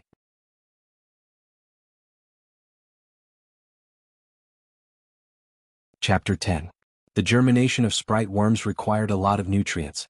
The poor peanut field restricted the sprite worm's development, leading to the concentration of nutrients. Apart from the center of the field, the peanut sprouts in other places were on the verge of dying. The remedy was very simple. Fertilizing the peanut field would suffice. List recalled his knowledge of farming and said to Elder George, Elder George, I have a few things to tell you. First, mobilize the peasant households to gather firewood and withered grass. Then set them on fire and collect the remaining plant ash. Second, mobilize the able-bodied peasant households to dig the pond, only the bottom layer of the pond. Third, have the children pick up the feces no matter what kind of feces it is. Elder George didn't question the Sir Lord's command. Yes, Sir Lord. Elder George will certainly complete Sir's command. Elder George limped away. List then said to Gort, Teacher Gort, the peanut settlement's feces are probably not enough. Go to the town and organize all the peasant households to pick up the feces. Let's do it this way. Let's purchase the feces in the name of an administrative official. 1 basket of feces will be priced at 1 copper coin. Copper coins, silver coins, gold coins and dragon coins were the world's common currency. However, the gold, silver and copper coins issued by different empires, kingdoms and grand duchies were different. The copper coins List spoke of were the currency of the Grand Duchy of Sapphire. 1 copper coin could buy 4 brick-sized loaves of black bread, enough for an adult to eat for a day. 1 silver coin could be exchanged for 100 copper coins, and 1 gold coin could be exchanged for 100 silver coins. As for the dragon coin, its full name was Sapphire Dragon Coin. It was a gem coin with the magic power of the Grand Duchy's sole sapphire dragon attached to it. It could be exchanged for 10,000 gold coins and was a magic item in itself. Upon hearing this, Gort couldn't help but complain, Wow, List, why are you spending so much money to buy dirty and lowly feces? Apart from stinking and polluting the nose, that feces has no other meaning. No, feces are very useful. You just need to publish it. Also, find a place to pile feces.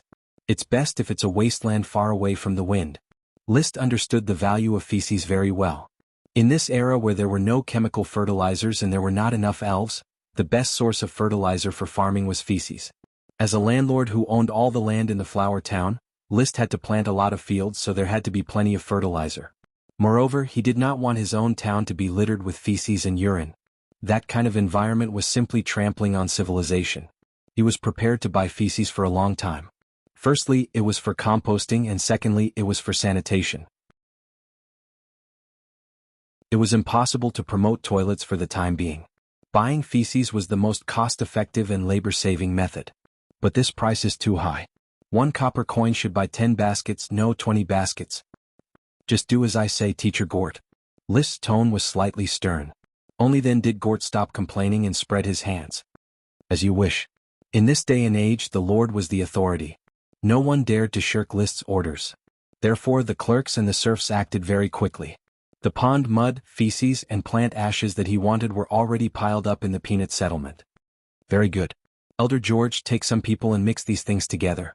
Then dig a hole next to the root of each peanut sprout, sprinkle a bit of these things inside and then bury them. Then water and weed them more. I believe that the peanut sprout will recover very soon. Riding on Fiery Dragon, List happily directed the peanut settlement's serfs to fertilize the peanut fields. As the Lord, he naturally would not do the work himself. The aristocratic system did not allow it, and he himself was not willing. The peanut settlement's peanut fields had a total area of about 100 mu, which was about the size of 10 football fields or 7 or 8 elementary schools. The peanut settlement's serfs had a total of 23 households and a total of 92 people. The 92 serfs, excluding the children who could not work and the serfs transferred from the town, had a total of 120 people working busily. Teacher Gorky, what is the total population of the flower town? Sorry, List. I have only been in the town for a short time and have yet to sort it out. Gore was confused. He turned around and asked a clerk, "You have lived in the town for many years, do you know how many households and how many people there are?" "More than 1,000 people?" "I do not know, sir." The clerk shook his head. Gort looked at another clerk. The clerk also shook his head. As a result, no one in the entire flower town knew how many people there were in the town. List was speechless. Was the flower town a forgotten town? Had the Coral Islands administrative officials not come to count the population? Had the former administrative officials not come to count the population? We need to do a thorough census of the population. A lord who doesn't even know the population under his rule is truly speechless. With this in mind, he had already issued an order, "Teacher Gort, organize people and make the best use of time to arrange a census. I want to know how many households and people there are in the flower town, each person's name and family relationship, as well as their occupation, age, gender, and marital status." List, as you know, there are too few officials in the town. We do not have a financial officer, a defense officer, a legal officer, or a diplomat. In fact, we do not even have an administrative official. I should serve as your advisor, not the town's administrative official. In an aristocratic fief, the civil officials were basically headed by an advisor. They were in charge of administrative officials, financial officers, defense officers, legal officers, and diplomats. The military officials were orders of chivalry and were in charge of orders of chivalry. There was no doubt that Gort, as a down-and-out Lord Knight, was still an aristocrat at the lowest level of the aristocratic system. He followed List because he wanted to serve as an advisor. The other knight teacher, Marcus, should serve as orders of chivalry. As for whether the flower town could afford to support orders of chivalry, that was another matter. Don't worry, Teacher Gort. The flower town is still waiting to be rebuilt. My castle is also waiting to rise. First, manage the flower town's government affairs for me and complete the census. List did not want to immediately hand over the position of advisor to Gort. Not because he was afraid of being overthrown, but because Gort's mind was full of the aristocratic system. He was not down to earth and could not keep up with his development ideas. Very well, List, you are already an adult and have the idea of a qualified lord. I will obey your orders. Gort saluted with one hand, showing his self-restraint as an aristocrat. He was neither anxious nor impatient. For 3 days in a row, the peanut settlement was in full swing with fertilization. This was a farming battle. The 100 mu of land was quickly fertilized with a mixture of pond mud, excrement, and plant ash. In particular, the central field was fertilized with several times the amount of fertilizer. List also came here to direct for 3 days. When everything was finished, he could only continue to wait for the peanut fields to turn for the better. I have done everything that can be done. I hope that the mission will be completed soon. He was not a person who was entangled. When the work here was finished, he quickly moved on to other fief affairs.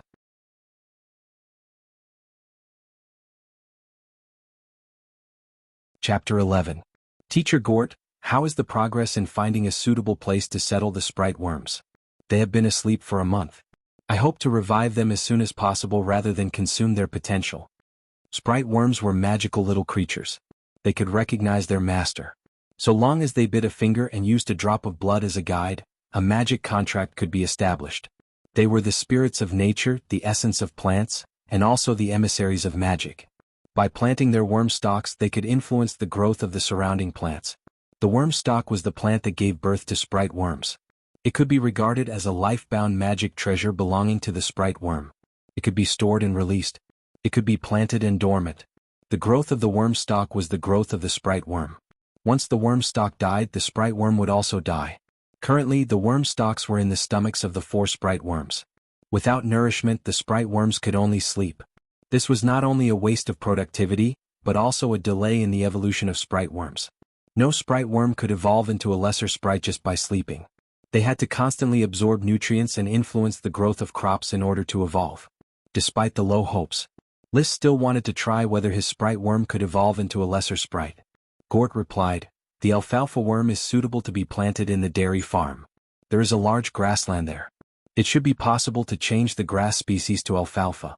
It is very difficult to find a suitable place for the millet worm. The flower town mainly grows wheat, no one grows millet.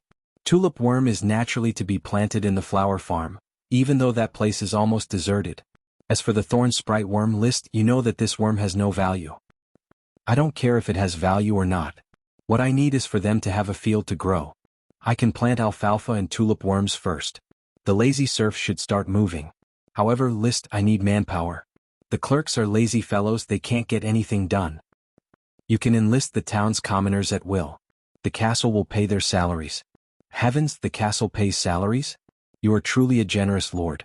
However, there are practically no literate people in the flower town.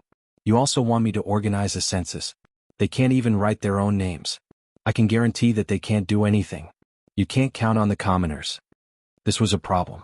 There was no school in the flower town, and there was no education here. It was really unreliable for illiterate people to become officials. Teacher Gort, do you know any literate people who are willing to settle down in the flower town? As long as they are willing to serve as officials, I can pay them at least twice the salary of the officials in other cities. My castle should still have a lot of gold coins. No matter how unfavored he was, List was still the count's son. After his coming-of-age ceremony, he received a lot of gold coins. Gort was silent for a moment, seemingly deliberating. List, I can see that you have great ambitions for the flower town. I do know some people with insight who didn't achieve their ambitions. However, as your tutor, I must remind you that it is already very strenuous for the flower town to support a lord. With another group of people, it would be unbearable. I understand. Don't worry, I will take care of it. You can invite all of them over. List said casually. If he gave talent to others, he would be able to create wealth. In his view, the flower town was a virgin land that had not been exploited. Although there were no sprites and it was very difficult to rely on farming to make a fortune, but farming was not the only way to create wealth. At the same time, there was a voice in his mind, I have the smoke mission, my cheat. Maybe it can bring me even more wealth. They were discussing business. The old butler Carter knocked on the door and came in. Master, the peanut settlement's elder George has come to see you. Oh, what is it? He said that the peanut settlement's peanuts have been restored to green overnight. In the central field that you specially instructed me to look after, there is a flower that has grown a very big bud.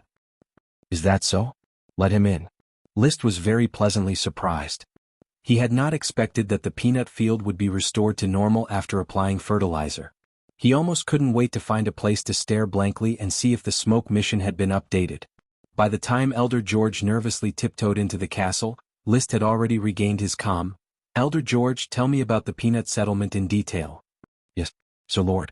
Your great brilliance has shone on every corner of the peanut settlement. Just as Carter had reported, the peanut settlement had been restored to green overnight. A peanut had mutated and grown a very big bud. The serfs were overjoyed. Elder George, disregarding his lame leg, ran like the wind and asked to see the Lord while gasping for breath. The former numb and despairing expression in his eyes had been replaced by hope.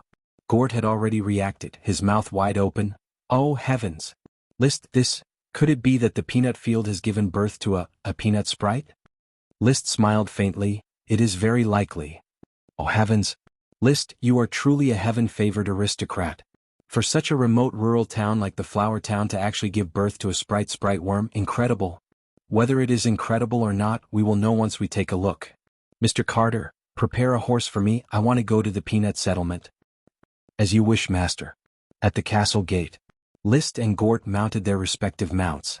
Carter asked, Master, your retainer knight has yet to arrive, would you like to wait for a moment? Thomas took a step forward, wanting to say something, yet not daring to open his mouth. List noticed. He gave Thomas and Elder George a slight glance before saying, Thomas, follow me on a horse. Take Elder George as well. As if hearing heavenly music, Thomas was so excited that his body trembled. Thomas is at your service, master. This was the first time the Sir Lord had gone out, when he had asked him to serve him. The meaning of a valet was the same as that of an attendant, a trusted aide of an aristocrat. Many greater aristocrats' valets were knight attendants who fought side by side with them on the battlefield. 4 people, 3 horses. Fiery Dragon took the lead, galloping as fast as lightning to the peanut settlement. As far as the eye could see, the peanut field, which was still yellow yesterday, was already lush green, with all the peanut sprouts stretching their branches and leaves to their heart's content. It was currently spring, not yet the flowering season. However, the largest peanut sprouts in the center of the field had a fist-sized flower bud on its stem, waiting to bloom. The delicate emerald green color was particularly delightful. This is truly a sprite worm's flower bud. Heaven-favored list, the flower town is a heaven-favored place. Gort shouted somewhat exaggeratedly. List was actually very excited inwardly, yet he still wore the reserved and gentle smile of an aristocrat on his face. The sprite worm plays a vital role in the flower town's agriculture. Therefore this peanut field must be protected. Elder George, you and the serfs have to send people to guard it every day. Sir Lord, Elder George has to guard it even if he has to eat or drink. If he doesn't eat or drink, then there is no need. The people take turns keeping watch. List said to Thomas behind him, "Go back and tell my retainer knight that I need one of them to be stationed in the peanut settlement every day to guard the sprite worm."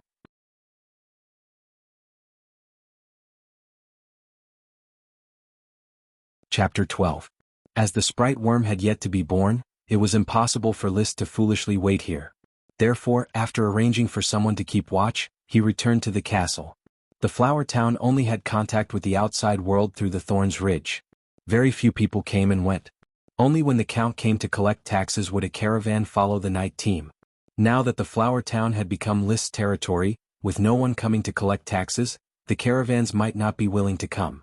Therefore, nobody would have any ideas about sprite worms. As for the flower town's residents, no one dared to have any ideas about the sprite worm. Sprite worms were the darlings of nature. They would only establish a master-slave contract with humans with magic power. Perhaps World of Warcraft could do the same, but World of Warcraft did not have such an idea. Magic power referred to Dochi and magic. Although their manifestations were different, their essence was the same.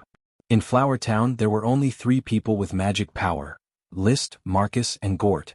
Marcus and Gort were famous on the Coral Island. Even if they stole the sprite worms they could not run away. On the Coral Island, no one dared to touch the things of the Tulip family. List was a member of the Tulip family. Therefore there was no need to worry about the safety of the peanut sprite worm. He went to his study room, closed the door and concentrated for a moment, waiting for the smoke to appear. After repeated experiments, he had completely grasped the pattern of the smoke's appearance. He just needed to calm down and he would be able to see it. As expected. 1 minute later. Twisting serpentines appeared before his eyes. Mission completed. Reward, 1 peanut sprite worm. Just as I thought, the peanut sprite is the reward for the previous mission. I don't know how this smoke mission appeared, but it doesn't seem to give out rewards out of thin air. The rewards are all things that exist in reality, or are things that are about to happen.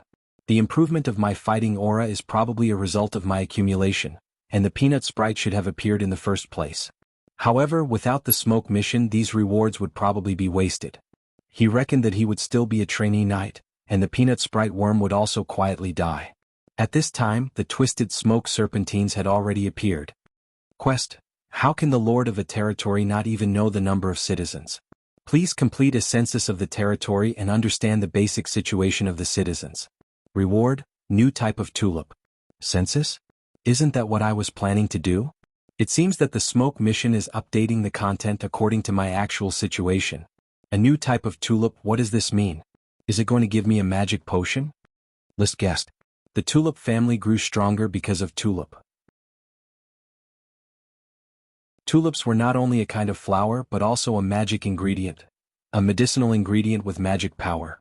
Magic potions were important supplementary materials to assist in the cultivation of magic and Dochi. In List's memory, the most expensive tulip potion could be sold for a sky-high price of 10 gold coins. The new breed of tulip, if there was a magic potion, would definitely be a great weapon to revitalize the economy.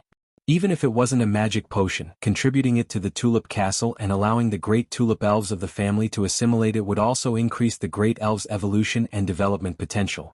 Then, the next step is to vigorously promote the census. A small town with a population of 1 or 2,000 at most? What is so troublesome about it? Gort really disappoints me. If worst comes to worst, I will personally supervise it.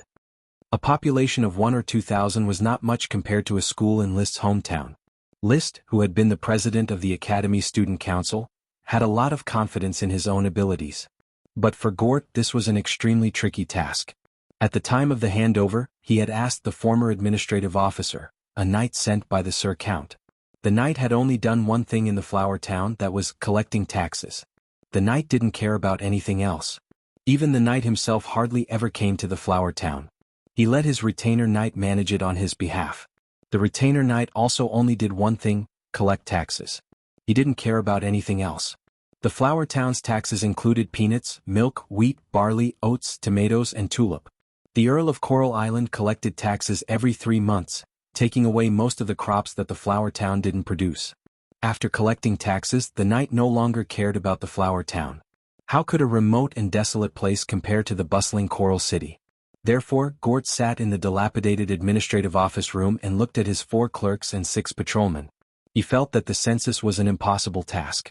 None of you have ever read a book or read a word. There is not a single scholar in the entire town? A clerk said embarrassedly, "Sir, there is no school in the town and we have never left the town." The patrolman with a bright red nose said, "Maybe the old leathersmith knows how to read. He came from another island. I saw a book in his house. It was such a thick book. I even flipped through it and there were drawings of people inside. However, the old leathersmith beat me up. He is blind, his leather shoes are especially sturdy, and he is also very good at beating people up." A blind man, Gort didn't even think about it and ignored the old leathersmith. Since there was no one who could read, he could only say, "You should know how to count. Each of you go to a settlement and count the number of households and people in the settlement." This should have been a simple task. But after a day when the clerks and patrolmen came back to report, Gort felt like going crazy. He berated loudly, "What? There are 18 households and 56 people in the peanut settlement? Mr. Teacup, are you trying to make me laugh?" Mr. Teacup, whose full name was David Teacup, was a clerk. He had a confused expression on his face. "Sir, I didn't. I have counted several times but I don't know if I am right or not. The number is different every time." There were 23 households and 92 people in the peanut settlement. This was the number that Gort had personally calculated when List had rescued the peanut fields. He really couldn't figure out why David Teacup could count 18 households and 56 people. There was no need to think about it. The numbers of households and people in the other settlements were definitely also nonsense. Thinking of this, Gort powerlessly waved his hand. "All right, no need to report. You can keep the numbers for yourselves to play with. Go and bring my horse over. I want to go to the castle to see Baron List." Riding his horse to the castle, Gort complained to List with an exaggerated expression. "You simply don't know that those clerks and patrolmen can't even count from 1 to 10. We simply can't rely on them to complete the census. List, I have already written a letter and only need to send it out. Perhaps we can wait for them to arrive before doing the census." "How long do we have to wait?" "Don't worry, List. We have enough time, don't we?" "I can't wait." List rapped his finger on the table. "Mr. Carter, who in the castle can read?" Carter slightly bowed and said, "My lord, I can write letters and read books." "Thomas can as well." Mrs. Morrison should also be able to." "In that case, I will have to trouble Mrs. Morrison and Thomas to come over. In addition, help me call Teacher Marcus and my 4 retainer knight over. I remember that they can all write."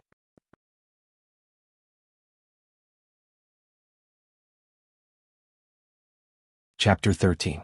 Hurry up, damn big blockhead dawdling, are you courting death? Sir Lord wants to count your family situation. Hurry up, put on your clothes, bring your wife and children over, and gather in the open space in front. Be careful or else I'll break your legs." The patrolman swaggered and slammed the door of the thatched hut, shouting into the house. Soon, the entire Barley Settlement serfs came out of their homes and gathered in the open space under the scolding of the patrolman.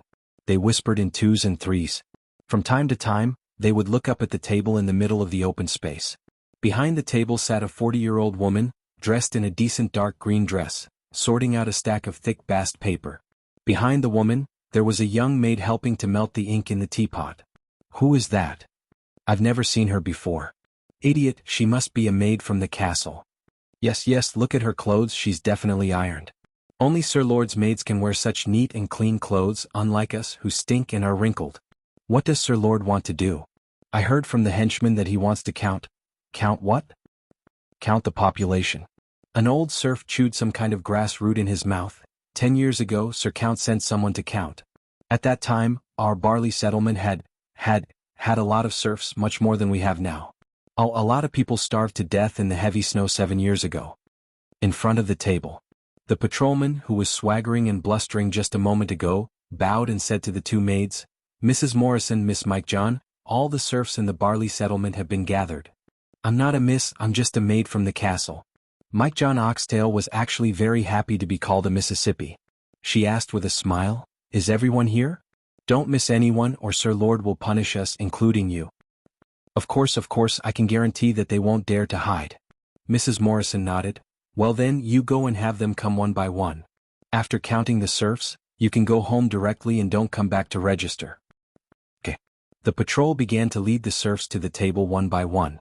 According to what List had prepared, Mrs. Morrison asked, "Are you a parent? What's your name?" "Oh, Hope, Mrs. Don't be nervous. This is your full name including your surname, Mr. Hope." "Oh, okay, my name is Hope Rotten Water."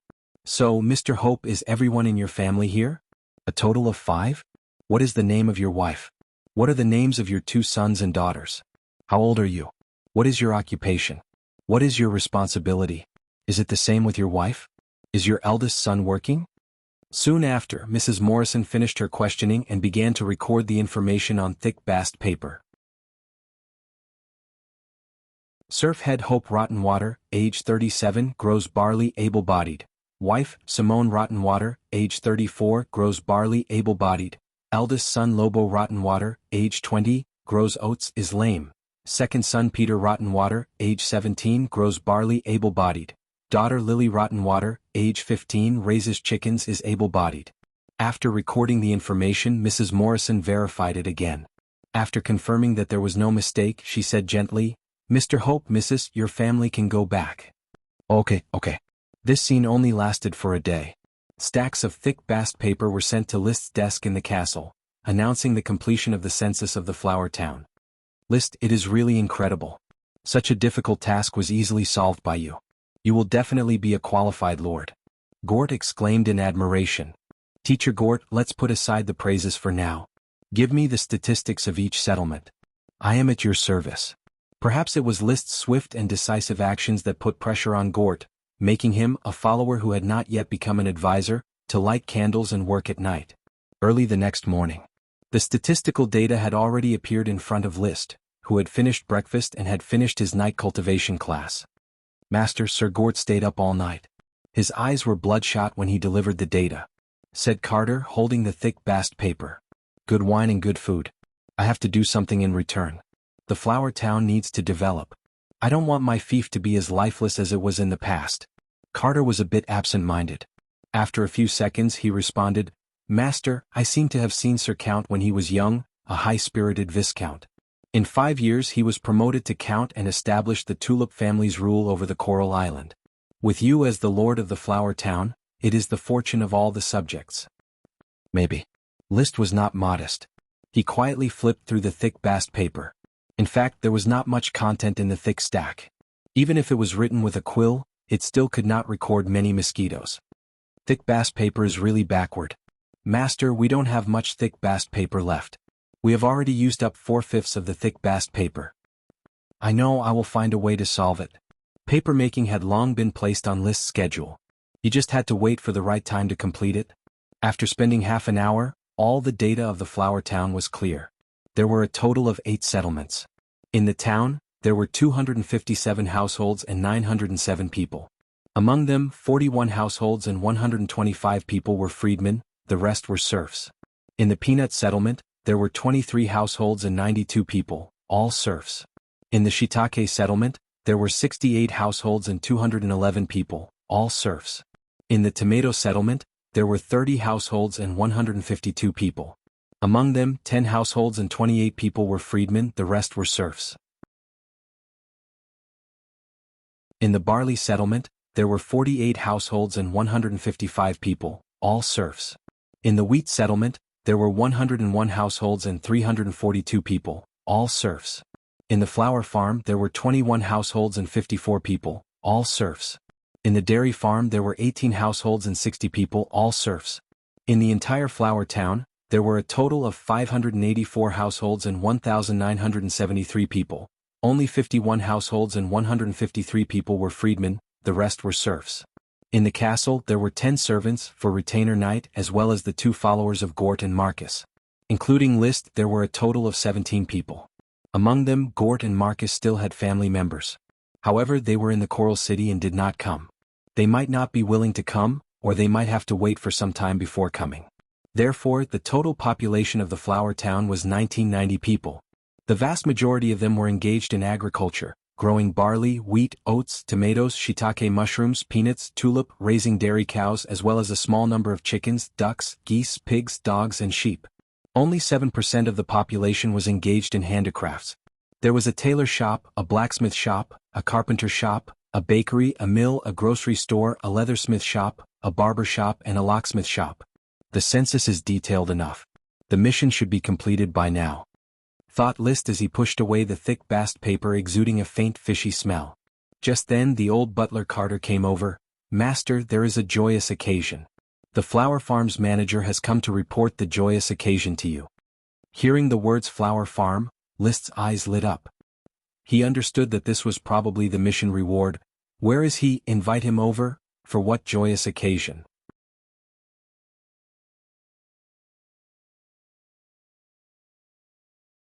Chapter 14. The flower farm had a longer history than the flower town.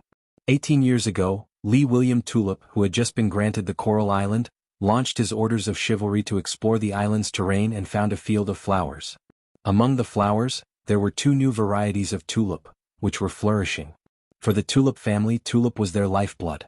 Therefore, the Count moved his subjects to grow tulip. However, because of the inconvenient transportation, the Count transplanted the new varieties of tulip to the Coral City within a few years, and the flower farm gradually declined. Today, except for a small number of tulip, the flowers on the flower farm had been eradicated and other crops, such as barley and wheat, were planted. Therefore, when List arrived, he did not see colorful flowers, but only green wheat sprouts. Sir Lord, there are only 20 mu of tulips left here. The red ones are the Sundance tulips, in memory of Sir Lord's ancestors. The yellow ones are the William I tulips, in memory of Sir Lord's supreme glory. Steward Victor, whose hair was grizzled, sighed endlessly. At its peak, the flower farm had a total of 800 acres. Now, it was only 200 acres and 180 acres were planted with wheat. Not magic ingredients? Unfortunately, they are indeed not magic ingredients. That is why His Excellency the Count rarely picked the tulips here. But now they are going to be revived. Sir Lord, look over there in the tulip field. There is a black tulip with purplish-black flowers, which I have never seen before. List looked over. Indeed, the tulip stood out from the surrounding yellow and red tulip. It was purplish-black. It was like a proud black swan quietly combing its feathers in the arms of a flock of geese. Is it a magic ingredient? I don't know, Sir Lord. I'll go take a look. List pushed aside the ordinary tulip and walked up to the black tulip. He touched the purplish-black petals with his fingers. Suddenly he perceived a familiar yet strange aura. His eyes lit up. List revealed a satisfied smile. It's a magic potion. Magic potions, magical ingredients. The mysterious magician's spell-casting was inseparable from the assistance of magic potions. The knight's do-chi cultivation was also inseparable from the assistance of magic potions. All kinds of mystical treasures more or less required magic potions as supplementary materials. Even though the prices fluctuated greatly due to the different uses of the potions, the cheapest potion could be sold for at least 1 silver coin. List had never heard of a magic potion that was cheaper than a silver coin. Mastering a magic potion was equivalent to mastering a huge amount of wealth. Now the black tulip was growing in List's territory. Without a doubt this wealth belonged to List. According to the aristocratic system and laws, even a count had no right to seize the interests of a lesser lord. Allegiance was one thing but interests were another. A lord would be in fief to a lesser lord, and the lesser lord would have everything in the territory. It seems that I have not only gained a fortune, but even my tulip sprite worm has found its new home. List took a deep breath. The flower farm should indeed be revived. He signaled Manager Victor and his retainer knight to withdraw from the tulip field. He crouched alone next to the black tulip. He concentrated his mind and calmed his breathing. After a short while, a faint smoke appeared before his eyes, twisting to form words. Mission completed. Reward, a new variety of tulip. The smoke twisted and the words changed. Mission, the declining flower farm seems to have ushered in a turnaround in its fate. A new variety of black tulip should shoulder the heavy responsibility of revival together with the tulip sprite worm. Please help the tulip sprite worm settle down its worm stalk. Reward, a World of Warcraft youngling. The mission had been updated. It was not difficult at all, just like a gift. What made List's eyes shine was that the reward was a World of Warcraft youngling. World of Warcraft, the most common low-level World of Warcraft, was more powerful than a trainee knight and could contend against an Earth Knight. The Windblade Wolf List encountered a while ago was a low-level World of Warcraft, which was slightly inferior to Earth Knight Marcus. Some low-level World of Warcraft could even contend against the Sky Knight. What World of Warcraft youngling will it be? Can it be raised or slaughtered? List was very much looking forward to it. Master, the tulip sprite worm has been brought. Butler Carter, escorted by his retainer knight, arrived at the flower farm and solemnly handed a jade box to List. After taking the jade box, List could feel that there was a lively little life inside the box, which was connected to him by blood. He opened the box. Immediately he saw a light yellow baby silkworm, thicker than a thumb and shorter than an index finger, with cyan-colored stripes on its back. Compared to the baby silkworm, the sprite worm had a jade-like luster all over its body. It looked like a long wriggling jade strip, extremely beautiful. At this time, the sprite worm was lazily sleeping on the powder of nephrite powder. During the transplanting period, the sprite worm's worm stalk was in its stomach and could not provide nutrients, so it had to gnaw on the jade powder to maintain its vitality. Jade, also known as magic jade, was a stone with magic power. Although it was much cheaper than the gemstones produced by dragons, it was still a rare treasure-grade mineral. Little guy, have you rested enough? It's time to take a look at your new home. List extended his index finger. Sensing his thoughts, the lazy tulip sprite worm slowly climbed up his finger and rested on his palm. Its sesame-sized bright black eyes looked around, as if sizing up the environment of its new home. What a beautiful life. No matter how many times I see it, I still can't get enough of it. Gort, who had rushed over, looked at the sprite worm and exclaimed in admiration. As a destitute chevalier knight, he did not have a sprite worm. As a chevalier knight, the lowest rank in the aristocratic system, he often had a fief, and the rich could buy a sprite worm. However, Gort's fief had long since declined and was sold off by him, becoming a destitute knight without a fief. Naturally, he could not afford to raise a sprite worm. List walked to the center of the tulip field, pointed at the black tulip and said softly, "Little guy, settle down here and plant your worm stalk." Thanks to the contract, the sprite worm understood List's thoughts. It slowly opened its mouth and spat out a green radiance, which fell into the open space next to the black tulip. Immediately afterward, a tulip took root and germinated, growing branches and leaves. At the top of the cyan branches and leaves was a pale yellow tulip. This was its worm stalk, which could affect the growth of the surrounding several tens of mu of tulip. As a sprite worm, it could probably make a tulip grow 2 more seasons. Moreover, the quality of the tulip would be improved. List placed the tulip worm into the worm stalk flower, which was its home. Apparently, spitting out the worm stalk and replanting it had consumed a lot of its physical strength. The tulip worm lay lazily in the flower, motionless. List had no choice but to urge it. "Little guy, there is a new tulip next door, don't you want to try it?" The tempted tulip worm slowly crawled out of the flower and up the leaf along the stem. Then it continued to crawl up until it reached the tip of the leaf. Just as it was about to fall, it raised its head and crawled into the air. Its body emitted a faint radiance, as if it was crawling on a transparent object. Little by little, it crawled towards the black tulip flower next door. It wriggled its fat body. The tulip worm responded to List with an excited emotion, and then rolled around in the purple-black flower. This was assimilation. It represented that the tulip worm began to collect the pheromones of the black tulip and applied its ability to the black tulip. Of course, List was more willing to believe that the tulip worm was collecting different genes to improve itself. After collecting enough, it would have the opportunity to evolve.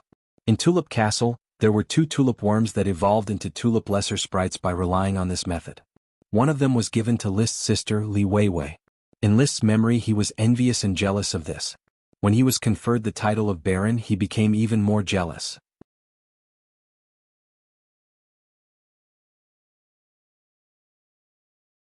Chapter 15. Once the tulip sprite was assimilated, it could be put back into the jade box and raised in the castle. Moreover, there was no need to feed it jade powder. The worm stalk could absorb nutrients on its own to feed the sprite worm.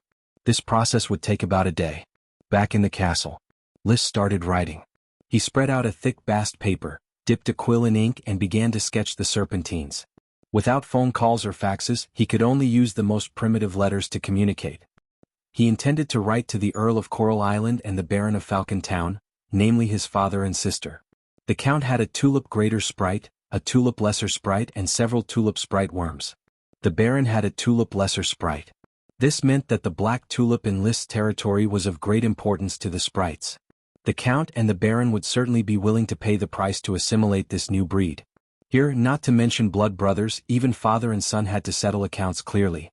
By taking advantage of the assimilation, I might be able to exchange for a sprite worm from the Count and a batch of living supplies from the Baron. He had already thought of what he wanted to exchange for. Sprites were the #1 productive force. If he could exchange for an opportunity, he would absolutely not let it go. Secondly, there was a shortage of living supplies. In fact, the castle lacked everything. List was not a hard-working and simple person. He liked to enjoy life. Secondly, I can talk to the Count about the cultivation and sale of the black tulip. As a specialty product, the black tulip can only be grown here. However, the right to sell it can be handed over to the Count. As for the profits, it should not be a problem for me to take 20%. However, it will take a year or two for the black tulip to be mass-produced. He stopped writing, pondered for a moment, and then continued writing. Perhaps I can collect the Count's sales agent deposit. I have to get more gold coins. It will be very difficult to develop the flower town without startup funds. In particular, a safe and wide road must be opened for the Thorns Ridge. If you want to get rich, you must first build a road. Basically, that was the content. When the 2 letters were written, Marcus had already arrived. As an Earth Knight, only Marcus was qualified to deliver the letters. List hadn't practiced the middle-level combat power yet, so his combat power was very weak. Teacher Marcus, I have 2 letters here that I need you to deliver for me. At your service. Marcus returned the salute. His tone seemed to have changed. Before List became an Earth Knight, he might have only answered yes, but now he said, I am willing to help. List noticed this change, but he didn't say anything. Also, I need a mid-level combat energy scroll. Tulip Castle's 1000 Waves is not suitable for me. Bring me the Knight Academy's Fire Surge. Oh, help me ask Steward Lewis if there are any other fire element combat energy scrolls in Tulip Castle. No problem. Have a good rest tonight and leave tomorrow. Pay attention to safety when crossing the Thorns Ridge. List thought for a moment. Your yellow-gray horse isn't good enough, ride my fiery dragon. Marcus bowed in thanks. Thank you for your kindness, but the yellow-gray horse and I have been on the battlefield. It is my old companion, so it is more suitable for me to ride it. As you wish. If Sir Baron doesn't have anything else, then I will take my leave first. Go ahead. Mr. Marcus, good afternoon. Tom Pigsty, who was carrying a bucket, respectfully greeted Marcus, who was leaving the castle. Marcus faintly nodded. Hello to you too. Tom was immediately overwhelmed by the favor. Usually Marcus and Gort wouldn't say hello to him. He was just a male servant in the castle who did the heavy work. His position was probably lower than the assistant male servant, Jesse Ricewater, who was in charge of feeding the horses, chopping firewood and sweeping manure, and the kitchen maid Irene Fourfingers. He wanted to bow to Marcus, but he forgot that he was carrying a bucket on his shoulder. When he bent down, the pole slipped and the bucket spilled half of the water. Be careful. Oh, okay, Mr. Marcus. After Marcus rode away, Thomas appeared out of nowhere. You are really clumsy, spilling half of 2 buckets of water. Mr. Tom Pigsty, perhaps Master should let you feed the pigs, that would be more suitable for you. Tom picked up the bucket without looking at Thomas. I will go get 2 more buckets of water. He was a head taller than Thomas, but he habitually lowered his head. Thomas sneered, other than fetching water, what else can you do? No, you can't even fetch water well. You will be a serving man for the rest of your life. I am Master's valet, and sooner or later, I will replace old Carter and become the castle's butler. At that time, the first thing I will do is to drive you to feed the pigs. You won't, Mr. Carter is Master's confidant. Tom argued in a low voice. Master has already let me follow him out and trusts me. I am still young and sooner or later I will replace old Carter. You won't. Tom didn't want to say any more and turned to leave. After pouring the water from the bucket into the large water tank, the maid Debbie Window came over to fetch the water. She glanced at Thomas, who was strolling outside the castle. Tom, did Thomas give you trouble again? Nothing. You shouldn't be afraid of him. He is nothing special. Master will see your hard work. I know I am not afraid of him. Master is a very good person. I work hard, Master can see it, and Mr. Carter can also see it. Tom wiped the sweat from his forehead. But thank you, Debbie. Do you need me to help you carry water upstairs? Will it be troublesome? It's okay, the work Mr. Carter arranged for me is very easy. Tom, you are really a good person. Early in the morning, Thomas ate breakfast and fed his yellow-gray horse enough beans and hay. He carefully examined the 2 letters from List and the 5 letters from Gort, and then looked at the few words he wrote on the thick bast paper. The few words were used to remind him not to forget. List needed the fire-attributed Chi secret manual, old Carter asked him to buy the thick bast paper, Gort wanted a box of cigars, and the retainer knight Odin Insole asked him to buy scabies ointment as well as the bowstring he needed. When he encountered the Windblade wolves, he had pulled the bowstring too hard, causing it to break. He needed to replace it with a new bowstring. Then he wiped his knight lance and the one-handed sword, counted the feathered arrows in his quiver, and got everything ready. He mounted his horse, left the small town, and galloped towards the Thorns Ridge. The Thorns Ridge was an undulating hill. In fact, it should be 2 hills joined together. One was a north-south hill, while the other was an east-west hill. There was a small path in the middle, which was the only way to enter and exit the flower town. World of Warcraft appeared in the mountain forest. However, there were not many of them, especially in this season when food was plentiful and World of Warcraft rarely went out.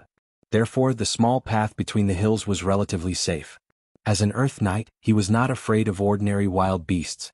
After traveling for less than a kilometer, suddenly he sensed World of Warcraft's aura. Why did I encounter World of Warcraft again? I was really unlucky when I encountered the Windblade wolves previously. Marcus grasped his knight lance and nervously watched the direction from which World of Warcraft's aura was spreading. After waiting for a moment, World of Warcraft did not show up. Marcus narrowed his eyes. World of Warcraft, which was hidden, was more dangerous than World of Warcraft. He patted the yellow-gray horse beneath him and pretended to leave, trying to lure World of Warcraft out. After traveling for another half a kilometer, World of Warcraft, which had been following him, finally became impatient and took the initiative to attack him.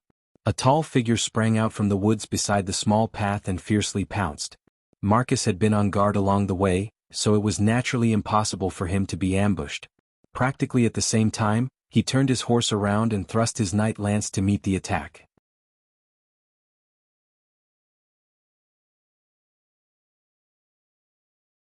Chapter 16. Flying Dust Dog. Marcus was greatly shocked. The knight's spear was trembling. But the next moment he suddenly discovered that his knight's spear had accurately pierced a small bloody hole in the Flying Dust Dog's body. The Flying Dust Dog's ferocious momentum was also blocked by his spear and it fell heavily to the ground. The Flying Dust Dog was about to turn around and attack again. But Marcus didn't give it the chance. He threw away the knight's spear, which wasn't suitable for close combat, and pulled out the one-handed sword hanging on the back of his horse, slashing at the Flying Dust Dog. The Earth Knight's strength was astonishing, and he had also systematically trained with the one-handed sword. For a moment, the Flying Dust Dog, which was even larger than the Windblade wolf, howled as it slashed at it. Its sporadic counterattacks were simply out of order. Moreover, from start to finish, the Flying Dust Dog didn't release any magic. It was just playing hand-to-hand combat with Marcus. Why is the World of Warcraft Flying Dust Dog the most powerful of the Thorns Ridge, no different from an ordinary beast? Why is it so weak? There were 10,000 doubts in his mind. But the sword in his hand didn't stop in the slightest. A moment later, the Flying Dust Dog was seriously injured and fell to the ground, blood flowing everywhere. Only its last breath was left. Marcus didn't dare to relax. He picked up the knight's spear from the ground and aimed at the Flying Dust Dog's throat. Poochie. Woo-woo. The Flying Dust Dog's eyes became slack as it breathed its last. Taking out the rope he carried, Marcus skillfully tied the rope to the Flying Dust Dog's tail. Then he mounted the yellow-gray horse and galloped back the way he came from. He didn't dare to stay in the Thorns Ridge for too long, especially since the smell of the Flying Dust Dog's blood would attract wild beasts and even World of Warcraft attacks. According to the laws of the aristocracy, all the output of a territory belonged to the Lord. Therefore, even if this Flying Dust Dog was killed by Marcus, it still belonged to List. He galloped all the way and quickly returned to the 2-storied castle. Teacher Marcus. Karl Hammerstein was on duty. Their retainer knight needed to protect the castle. Quick, inform Sir Baron that I hunted a World of Warcraft. What? World of Warcraft? Soon the entire castle was alarmed. Whether it was the squire knight, servitors, maids, stewards, or kitchen maids, they all followed behind List to watch World of Warcraft. World of Warcraft wasn't rare. Tulip Castle had World of Warcraft, but in this small place World of Warcraft was still a rarity. Moreover, World of Warcraft was valuable and every part of it was a treasure. Teacher Marcus, is this the King of Thorns Ridge, the very powerful violent dog in low-level World of Warcraft? List's eyes flickered as he pondered. It really is a flying dust dog. Normally, even two of me wouldn't necessarily be able to defeat a flying dust dog. It can release earth element magic, rock thorns, making it impossible to defend against. But the one I killed only knew how to pounce. It didn't release any magic at all. It didn't release magic? What do you think is the reason? Marcus had obviously observed and pondered while waiting. I think I might have encountered a female flying dust dog that had just given birth. Look at its abdomen, it's shriveled and flabby. This is a characteristic after giving birth. It's still breastfeeding. Also, I noticed that there are a lot of bite marks on its body. Breastfeeding? Bite marks? Here and here they are all bite marks. Sir Baron, do you remember the Windblade wolf we encountered before?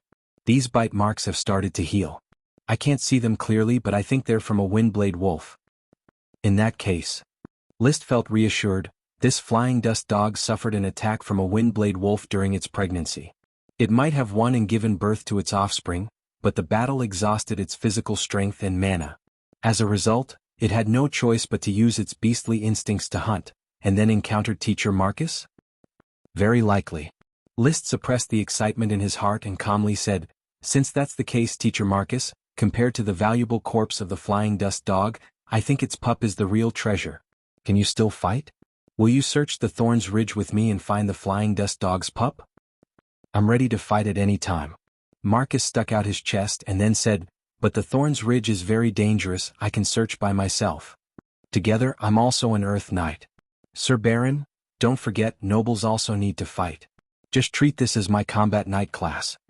List said righteously. In fact, what he was thinking was that the mission reward was right there, how could he not take it?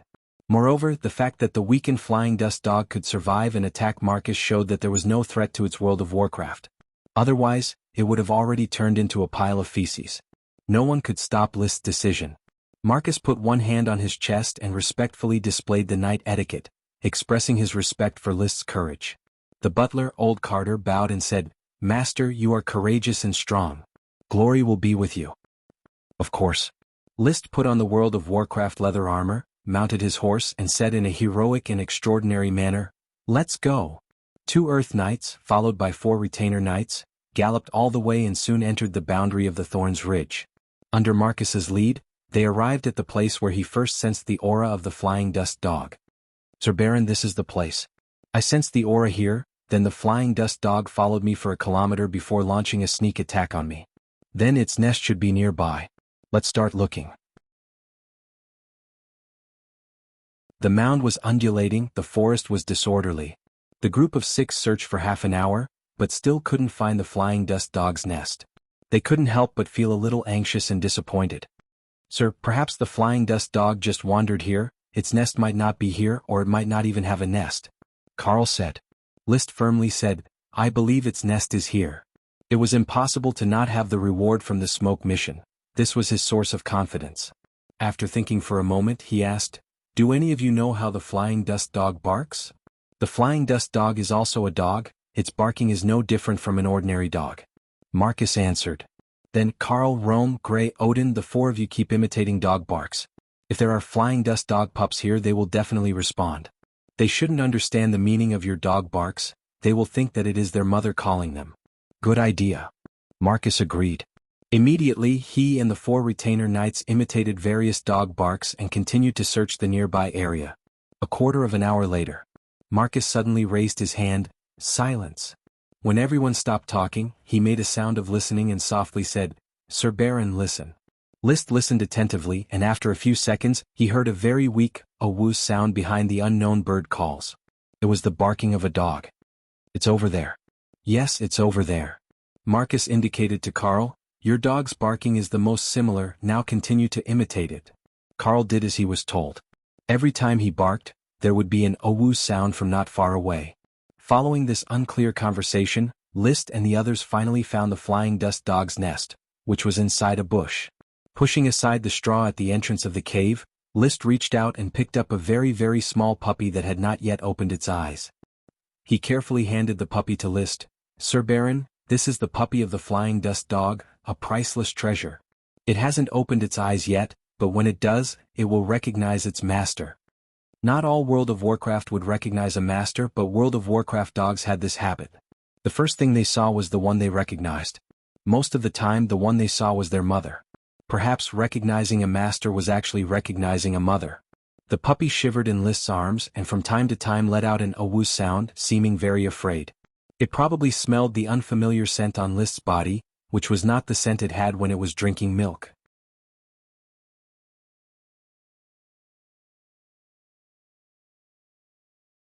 Chapter 17. Because of the flying dust dog, Marcus decided to postpone his departure for a day. While resting, he told List some things to pay attention to when raising World of Warcraft. Even if World of Warcraft can recognize a master, they are still full of danger. They have no concept of good and evil, and their temperament is also temperamental. Once they become proficient in using magic power, they are likely to inadvertently hurt people. Therefore, Sir Baron needs to actively guide and train the flying dust dog pup when raising it. Like the pack of hounds raised in Tulip Castle? Yes, you have to train it to be obedient from a young age so that it listens to your commands. You also have to constantly consume its magic power and let it vent its magic power in training, so that it won't use magic to hurt people during normal times. The flying dust dog's rock thorns are very deadly spells. How long will it take for it to release magic? I'm not very clear. However, in World of Warcraft, before it reaches adulthood, its magic is very weak. Flying dust dogs can reach adulthood in about a year and a half. In other words, there is a year and a half to tame it. Very well, I will treat this as a cultivation lesson and persevere in training it. Marcus was clearly in a good mood. After explaining the things to pay attention to, he said some rare compliments. "Peanut worm, potions, World of Warcraft, Sir Baron will surprise everyone on Coral Island." List smiled. The surprise was yet to come. He asked, "What should I do with the flying dust dog's corpse?" "Perhaps you should ask Lord Gort. He used to manage the trading market for Sir Count, so he is the clearest about the value of World of Warcraft. Mr. Carter, help me invite Teacher Gort." "As you wish, Master." Gort hurried over. When he saw the flying dust dog's corpse, he exclaimed, "Wow, what am I seeing? Is this the King of Thorns Ridge flying dust dog? Heavens, it is a low-level World of Warcraft, but I feel that it exudes the terrifying aura of an intermediate-level World of Warcraft. Marcus, I must admit that you are one of the top knight of Coral Island." The most powerful knight of Coral Island was undoubtedly List's father, the Sky Knight, Earl of Coral Island Lee William Tulip. He was also the only powerful knight with a high-grade chi. The rest were all Earth Knights. As for World of Warcraft on Coral Island, it seemed that there was only one intermediate World of Warcraft in the southern shallow waters, the Purple Sand Crocodile. The other World of Warcraft in the mountains were all low-level World of Warcraft. Thorns Ridge only had low-level World of Warcraft. The Violent Dog was the most powerful low-level World of Warcraft in Thorns Ridge. "Teacher Gort, what should we do with this World of Warcraft?" List asked. Gort poked the body of the flying dust dog with his walking stick. The flying dust dog was the size of a calf, and the blood all over its body had congealed. It looked terrible. Its fur is already damaged, otherwise the fur of a flying dust dog is the most precious, worth at least 100 naldas. Nalda was the name of the Grand Duchy of Sapphire's gold coin. It was the name of the Sapphire Grand Duke It should still be worth some gold coins, right? It can only be sold as scraps of skin. I guess there might be profiteers willing to pay 5 naldas, or conscientious merchants willing to pay 10 naldas. Gort continued his analysis. "I think its meat should be around 600 caddies. World of Warcraft meat is generally sold for 1 silver coin per caddy on the market. The Violent Dog meat should be sold for 2 silver coins per caddy, which is 12 naldas. However, List, you should keep it for yourself to eat. You need to stabilize your chi." Mr. Gort is right, selling its meat is not cost-effective. The castle needs to buy meat from outside. Carter interjected. As a trusted butler, he could participate in this discussion. In addition to the fur and meat, the rest are bones and internal organs. World of Warcraft's internal organs can be sold to those mages who hide their heads but show their tails. I know where mages are, They always like to buy World of Warcraft's internal organs and all kinds of mysterious flowers and plants. It is hard to say how much Naldus.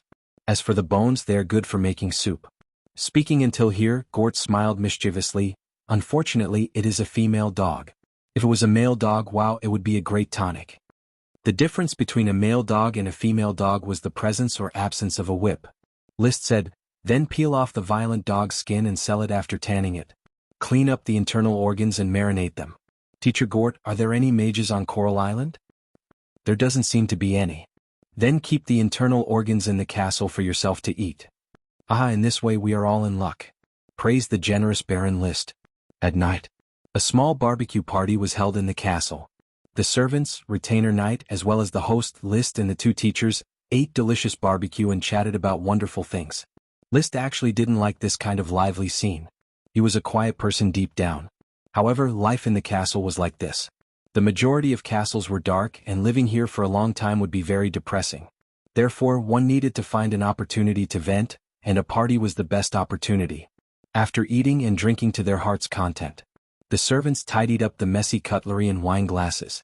List went upstairs and went straight to the originally unused recreation room. The recreation room had been converted into a den for the violent dog pup. The puppy was kept here until it opened its eyes. This was to ensure that the first person it saw was List. Therefore, feeding and bathing the puppy had to be done by List himself. The puppy was shivering, so List gave it the name Dosen. Hello, Dosen, drink some milk? List handed a leather bag filled with milk to Dosen's mouth. The mouth of the bag was specially tailored to make it more presentable. Smelling the milk, the desire to drink milk overcame the fear of the unfamiliar smell. Dosen quickly crawled over, fumbled with the mouth of the bag and then gulped down big mouthfuls. Although it was only the size of a toy poodle, the way it ate was very similar to World of Warcraft, wolfing down the food. In the blink of an eye, the bag of milk was eaten clean by Dosen. Also with this bag of milk, Dosen was familiar with List's smell. Now that List could stroke its fur, not only did Dosen not hide, it even rubbed against his palm, showing intimacy. Those who didn't know would really think that List was just raising a dog, and not the king of the Thorns Ridge, the violent dog of World of Warcraft. When are you going to open your eyes? As if it heard List's words, Dosen's mouth issued a soft whine. List was slightly lost in thought. Smoke once again appeared in front of his eyes. The smoke quickly changed into a paragraph of text. Mission completed. Reward, violent dog pup. Sure enough, Dosen is the reward. I have already figured out the mechanism of the smoke mission. As he pondered, the smoke serpentines in front of him changed. Mission: as an Earth Knight, you need to shoulder the heavy responsibility of charging on horseback. Please practice an intermediate Chi secret manual and become a true knight capable of fighting. Reward: a dragon horse with a meager bloodline.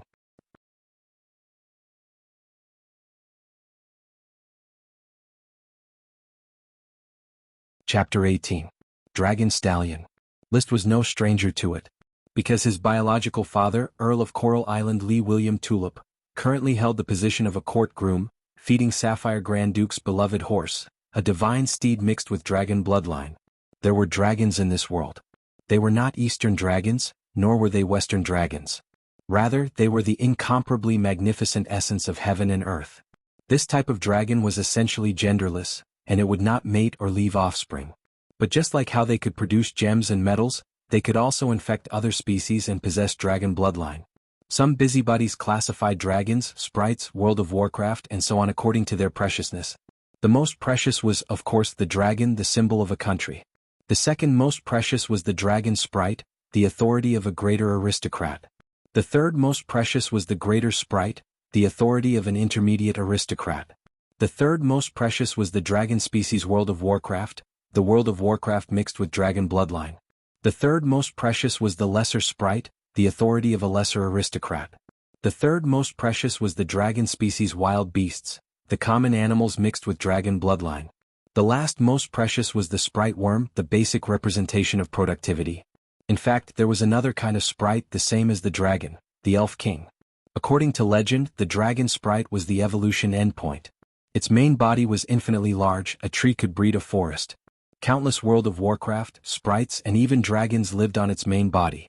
Only most people regarded the Elf King as a legend. When sprite worms evolved into lesser sprites, 1 out of dozens might succeed. When sprites evolved into greater sprites, 1 out of hundreds might succeed. When great sprites evolved into dragon sprites, 1 out of hundreds might succeed.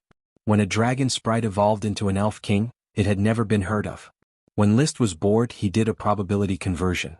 He assumed that the probability of sprite worms evolving was 1/50th, the probability of sprites evolving was 1/100, the probability of great sprites evolving was 1/500, and the probability of dragon sprites evolving was 1/1000. Then the probability of a sprite worm evolving into an elf king was 1/2 500,000,000 or 1 in 2. 5 billion. The probability of 1 in 2. 5 billion was close to 0. It was no wonder that no one had seen an elf king. He looked at the smoke serpentines in front of him. List's heart burned with passion. Theoretically speaking, dragon horses were more precious than sprite worms. In terms of ability, the dragon stallion might not be able to defeat any World of Warcraft because it didn't know magic. However, as a rare dragon bloodline, its price would not be low. In this world, anything that had anything to do with dragons would be popular. Furthermore, the dragon bloodline itself would improve the aptitude of the species. If a horse was mixed with the dragon bloodline, it would immediately become a fine steed. The dragon stallion was definitely an excellent warhorse breed. Why did the Sapphire Grand Duke cherish his dragon stallion so much that even the Earl of Coral Island would fight over it? This was because the dragon stallion was the standard blue blood horse of the Grand Duchy of Sapphire's most elite orders of chivalry. It had 240 years of history, the blue blood orders of chivalry. The blue blood orders of chivalry fought in all directions for the Sapphire family and had outstanding military service. The blue blood horses under them had contributed a lot. Of course, the Sapphire Grand Duke would ride a blue blood horse in order to win over the orders of chivalry and show that he was with the knight. A dragon stallion. If I have a dragon stallion and it continues to breed, can I also form an elite blue blood orders of chivalry? Just thinking about it made him very excited.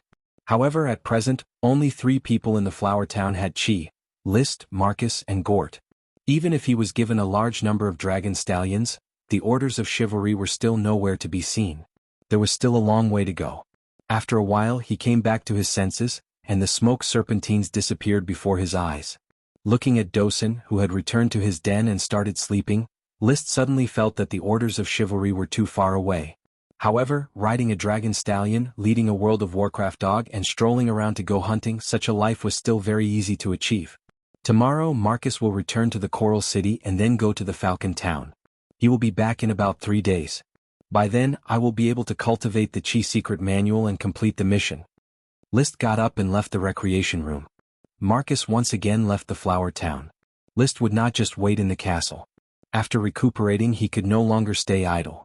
Early in the morning he arrived at the flower farm. The black tulip worm on the tulip flower was about to complete its assimilation. It will take about 2 hours.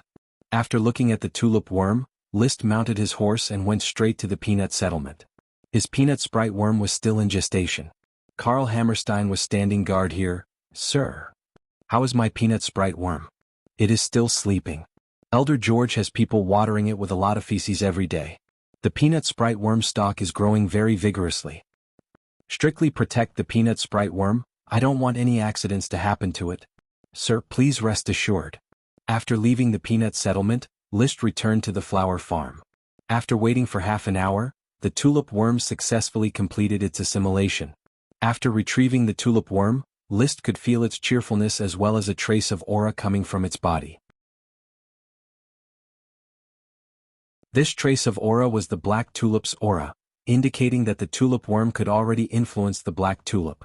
Since its birth, Tulip Castle had arranged for all sprite worms to assimilate as many varieties as possible to increase their strength. List's tulip worm had already assimilated all the varieties of tulip cultivated by the tulip family. After assimilating the black tulip, why do I feel that the tulip worm is somewhat excited? It can't be that it wants to evolve, right? A bold thought floated in his mind. But he quickly denied it. The tulip worm he had obtained was the weakest among the tulip family's several tulip worms, and the possibility of it evolving was very low. A new variety of magic ingredients was not enough to make it evolve. After retrieving the tulip worm, List handed it over to the butler Carter to feed. With the worm stock already planted, even if the sprite worm did not eat or drink, it would not die. It was very easy to feed. List quickly met up with Gort and arrived at the dairy farm. There are a lot of alfalfa seeds. Starting from here, I plan to gradually uproot the two-leaf grass. Planting alfalfa. When the scale increases, the alfalfa worm will be able to plant the worm stalk, the cows will be able to adapt to the new pasture, and the horses can also be brought here to be fed. The worm stalk must be surrounded by plants of the same variety. Otherwise, the worm stalk would not be able to absorb nutrients and would wither. The planting of the alfalfa worm stalk was very easy to solve.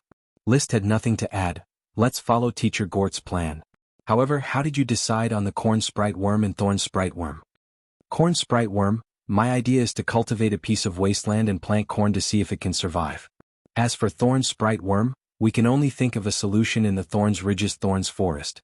List, I don't think thorn sprite worm will be of much use. Thorns were small thorny shrubs. They were usually used as fences. Many aristocratic manors liked to plant a ring of thorns to serve as a green hedge. List also felt that thorn sprite worm was of little use. At most, it could cultivate a batch of thorny fences for the castle to protect the manor from the invasion of small animals. As for World of Warcraft, a windblade wolf's windblade could cut down a large area of thorns. Fire dragon leisurely ate the two-leaf grass.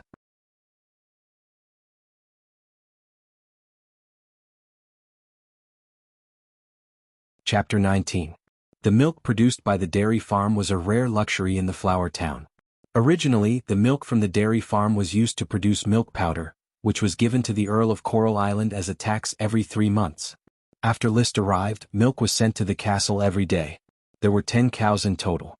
Among them, there were 3 young cows that were less than 2 years old and had not yet started to produce milk.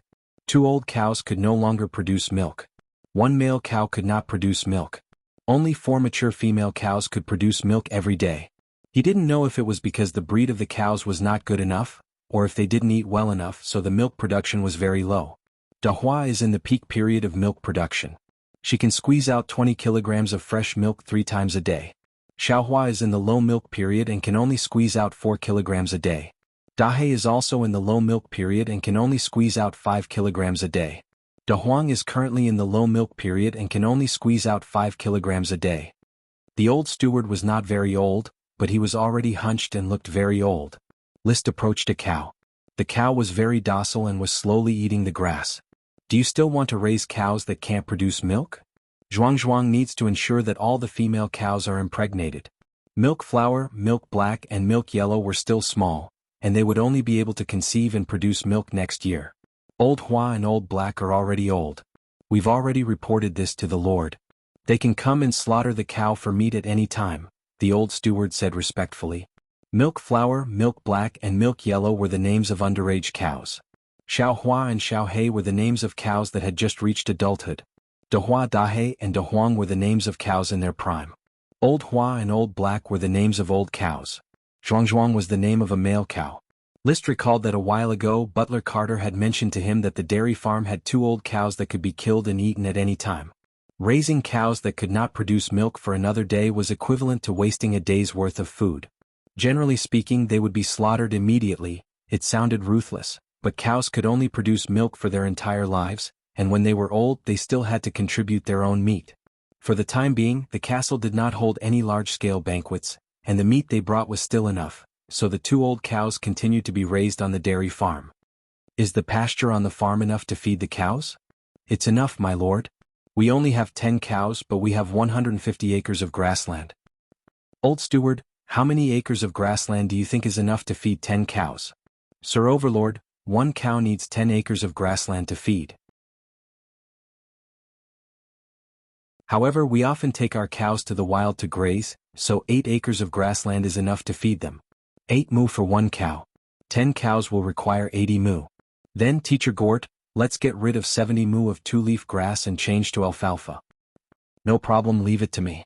Gort patted his chest and promised. On the census project, List's swift and decisive attitude made Gort feel a sense of crisis, and his work attitude became much more proper. He could already tell that List was not a pompous and indulgent aristocrat, but a down-to-earth aristocrat. If he wanted to obtain power, he had to change his style. Hey Dosen. Inspecting the peanut worm. 2 days passed in the blink of an eye. The 3rd day was a rainy day. Spring was deep in the air and summer had yet to arrive. The rain was as precious as oil, and the agricultural production of each village was busy advancing. The alfalfa seeds had already been sown, and the cornfields had also been carved out from the wild, ready to be cultivated and planted. The Thorns forest still had no clue, so he had to wait for Marcus to return and then go to the Thorns Ridge to look for it. The fourth day. After eating lunch in the castle, the butler Carter hurriedly walked into the study. "Master, Mr. Marcus has returned and is waiting for your summons outside the castle. Quickly invite him in." "Sir Baron, Marcus greets you." The travel-worn Marcus brought 2 mid-level Chi secret manuals that List was looking forward to. One was the fire surge fluctuations that List was familiar with, and the other was the fire dragon drill that he obtained from Tulip Castle. After receiving the 2 secret manuals, List turned to ask, "Teacher Marcus, I gave my letter to the Baron and the Count, how did they reply?" "This is the reply from Sir Count and Sir Baron, as well as the 10 naldas for the sale of the fur of the flying dust dog." "Teacher Marcus, please sit down, I will read the letter first." The first to be opened was the reply from the Earl of Coral Island. Because there were not many words written on the thick bast paper, the content of the letter was very little. Lee William Tulip replied to List that he was preparing to send someone to complete the assimilation of the black tulip in the near future, and at the same time to discuss how to sell the black tulip. He also promised to buy a batch of urgently needed supplies for List as a down payment for the transaction. The other was the reply from the Baron of Falcon Town. Li Weiwei replied to List, congratulating him on discovering a new breed of tulip. She would come with the Count and use supplies to exchange for the right to assimilate them. They were all official and polite replies. There was not much familial affection. After the death of List's mother, the Count's first wife, the relationship between the 3 siblings gradually faded due to the lack of maternal love. The Count, on the other hand, turned from hope to disappointment because of List's appearance, and the relationship became even thinner. "But that's fine. I can accept this kind of thin affection. I can't stand it." After reading the letter, List felt a little emotional. "You put down the letter." List said gently, "Teacher Marcus, what new things have you seen on this trip?" "Coral Island is calm as usual, and there is no war in the Grand Duchy. However, there is one thing, I don't know if it is new or not. It is about Sir Baron's mother's family." "My mother's family?" List had almost forgotten that his mother was also of noble birth. He asked, "What happened in Longtaro Castle?" "The owner of Longtaro Castle, the Marquis of Red Crab Island, has resigned from his post as the captain of the court fleet and returned to Red Crab Island because of an illness. Sir Count is preparing to send someone to visit. When the envoy comes to assimilate the black tulip, he will probably discuss the matter with Sir Baron." "Maybe." List searched the memory of his predecessor and recalled the Longtaro Castle in his memory. The Grand Duchy of Sapphire was an archipelago, with many large and small islands and feft with many aristocrats. One of the large islands, Red Crab Island, was owned by the Taro family. The lord was the Grand Duchy's hereditary Marquis of Red Crab Island, Merlin Longtaro, List's grandfather. The surname of the Taro family originated from the Longtaro great sprite they owned. The castle they lived in was Longtaro Castle, which was far larger and more luxurious than Tulip Castle. It was magnificent and located high in the mountains. Marquis Merlin had 1 son and 2 daughters, the eldest son, Mesiro, the second daughter, Melinda, and the third daughter, Melissa. Melissa Longtaro was List's mother. When Lee William Tulip was still a viscount, Marquis Merlin saw that he was extraordinary. He married his third daughter, Melissa, to the Tulip family and gave birth to 3 children, Levis, Li Weiwei, and List. So far, List would go to Longtaro Castle every year to celebrate his grandfather's birthday. However, since Lee William remarried the new countess, the relationship between the Taro family and the Tulip family gradually became estranged. But in any case, Marquis Merlin was List's grandfather.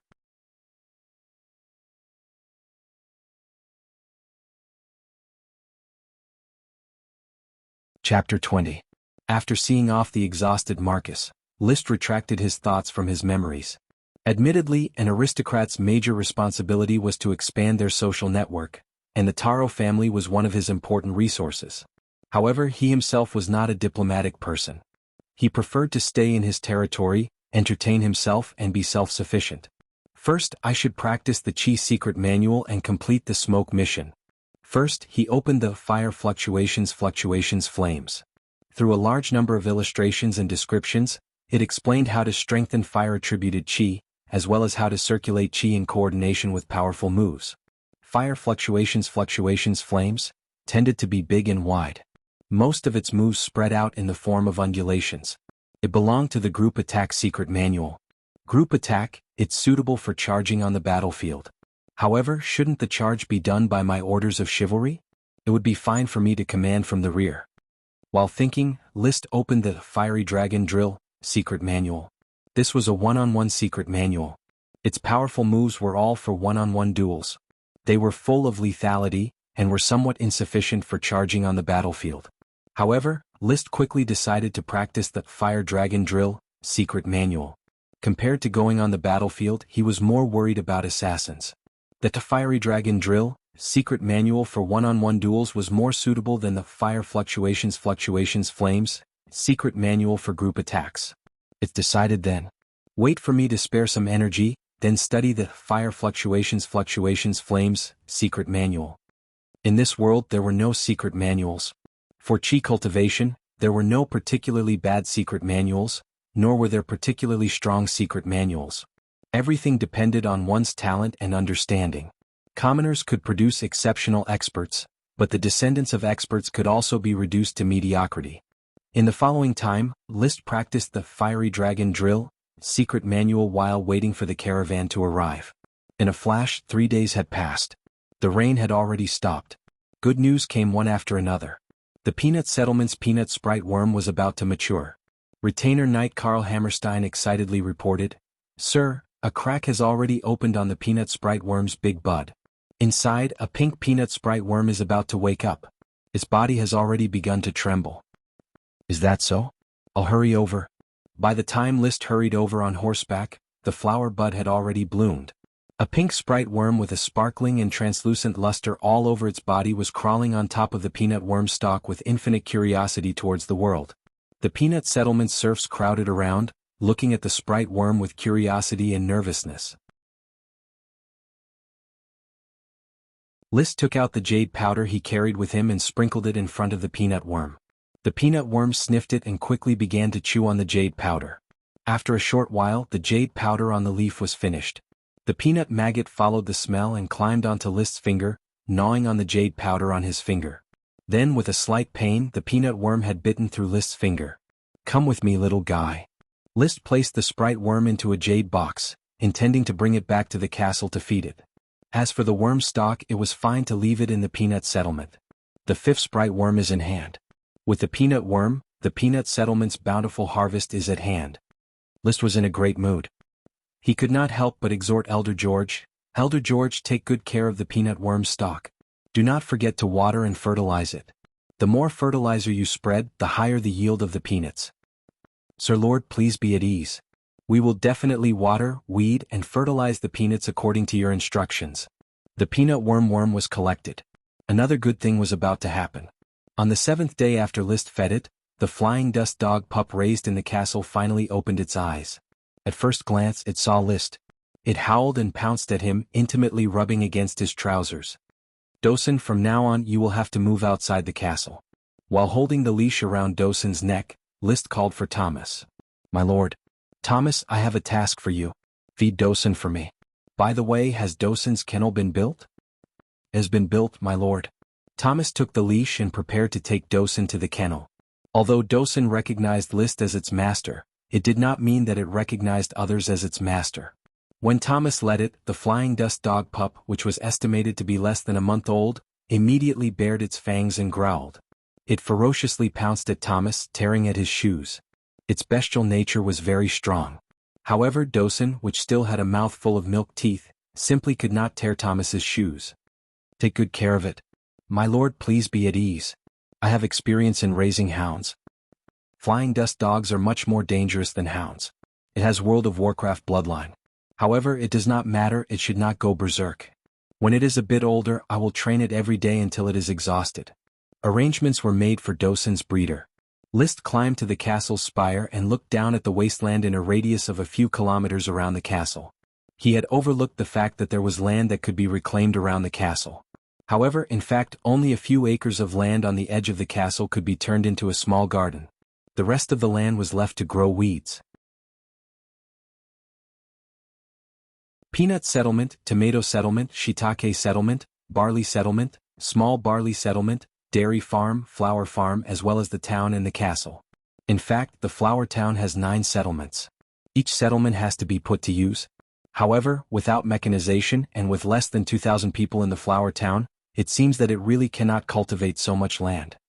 Machines could continuously cultivate land, but manpower was very slow. With less than 2,000 people, cultivating more than 10,000 square kilometers of land, which was close to 18 million acres, was indeed frightening. Many of the farmlands were just scattered with seeds and left to fend for themselves. Africa's agriculture is only this much, right? Population, only population is the most precious resource. But where am I going to get enough people? It is a bit difficult. Despite the difficulty, Liszt was still very confident that the flower town could develop and grow. As a transmigrator with a cheat, if he couldn't even do this, then he might as well jump off a building and not lose face for transmigrators. Fire Dragon Assault. In the small garden in front of the castle, Liszt held a one-handed sword in his hand and performed a move from the Fire Dragon drill. A flame suddenly ignited on the blade of the sword and spread to a radius of 1 meter with a whistling sound. It was like a fan fanning fire. The flame shot out in all directions and was accompanied by a light crackling sound. The flame was not real, it was just the effect of chi attached to the one-handed sword. Liszt's fire-attributed chi had an explosive nature. Even if it was the same type of chi, it would still have a different emphasis on its nature.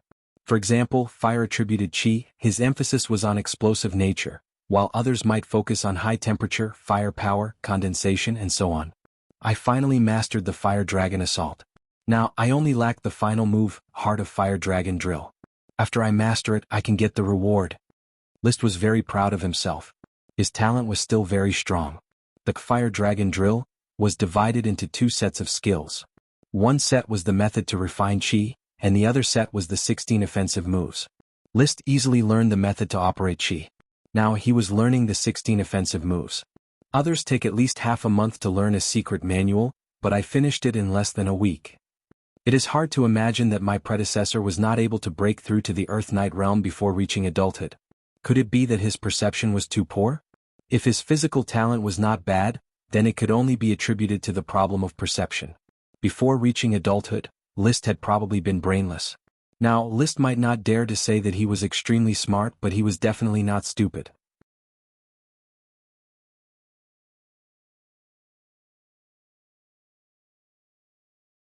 Chapter 21.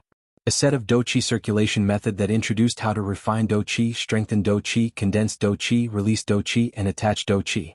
A set of battle techniques that contain 16 moves. 5 body movements: Dragon Rush, Dragon Leap, Dragon Jump, Dragon Fly, Dragon Dive. 5 basic moves: Fire Dragon Pierce, Fire Dragon Strike, Fire Dragon Smash, Fire Dragon Twist, Fire Dragon Drill. 5 fierce moves: Fire Dragon Tail Whip, Fire Dragon Sweep, Fire Dragon Tornado, Fire Dragon Roll, Fire Dragon Ambush. Another ultimate move: Fire Dragon Drill Heart. This was the entirety of the Fire Dragon Drill.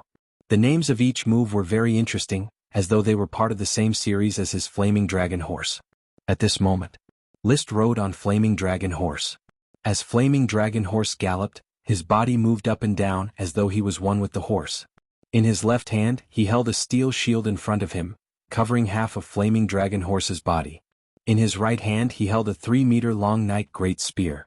On the wasteland near the castle, the grass had already been cut, revealing the yellow color of the earth, barren yellow earth. Flaming Dragon Horse's hooves stepped on the damp ground, leaving behind horse prints of varying depths. Its body turned into a red ball of fire, quickly galloping into the distance.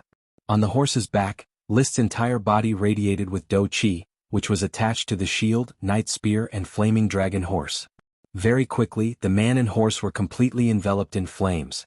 Followed by Liszt's loud roar, Fire Dragon Drill Heart.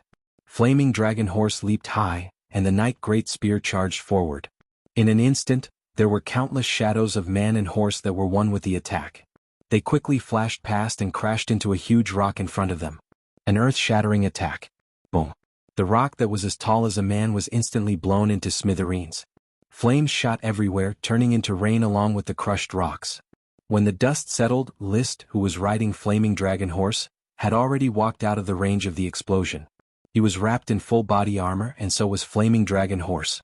The silver-white full body armor had a lot of scratches and black marks on it. Pushing away the mask on his face, List's handsome face was revealed. The corners of his mouth curled into a slight smile. The power is not bad.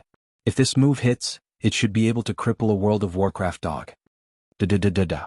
Marcus and Gort arrived on their respective horses, followed by 4 of List's retainer knight. Oh my god, List, you really are a genius. I've already seen it. Is this the ultimate profoundness of Flaming Dragon Drill, Heart of Flaming Dragon Drill? You only used less than a week to learn all of this secret manual? Gort always liked to speak in a surprised tone.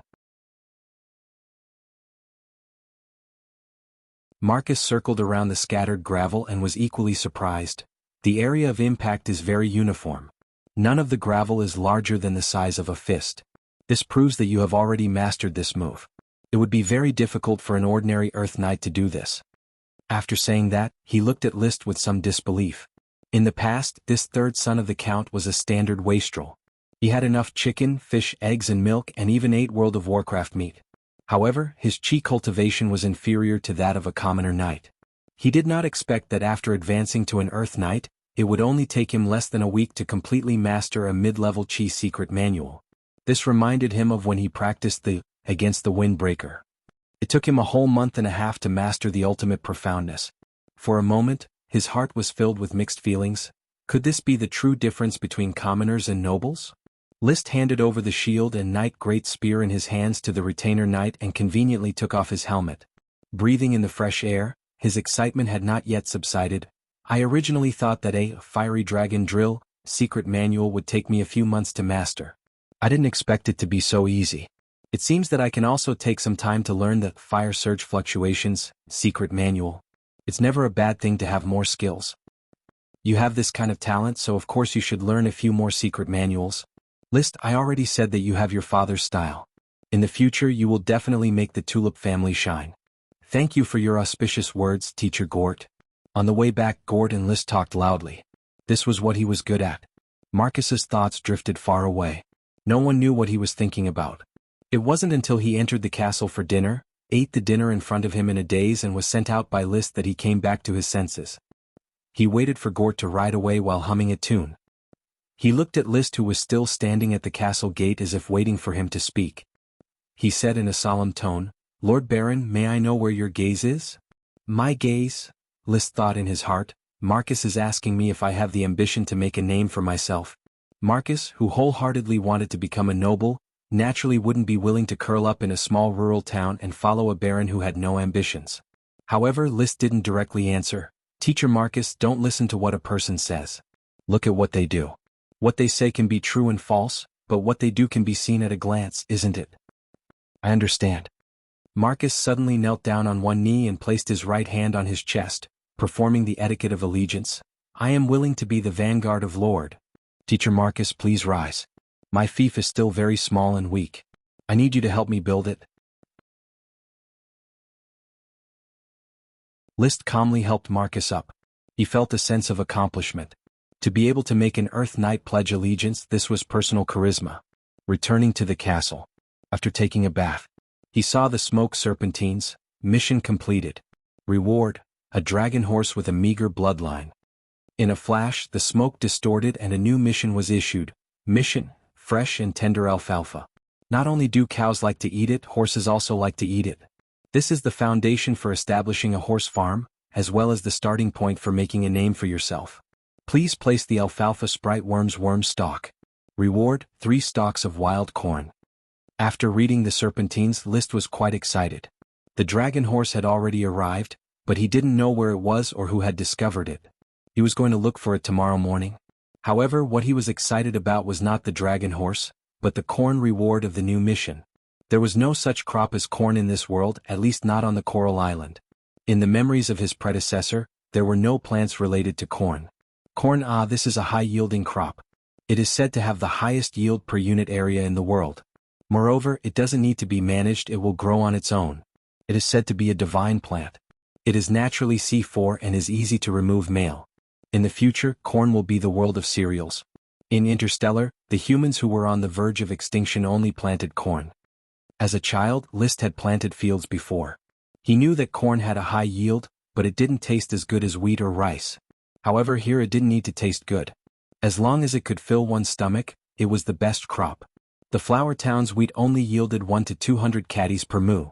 Once corn was planted, it didn't need to yield several thousand caddies per moo. As long as it exceeded 500 caddies per moo, it would be enough to feed more people. At that time.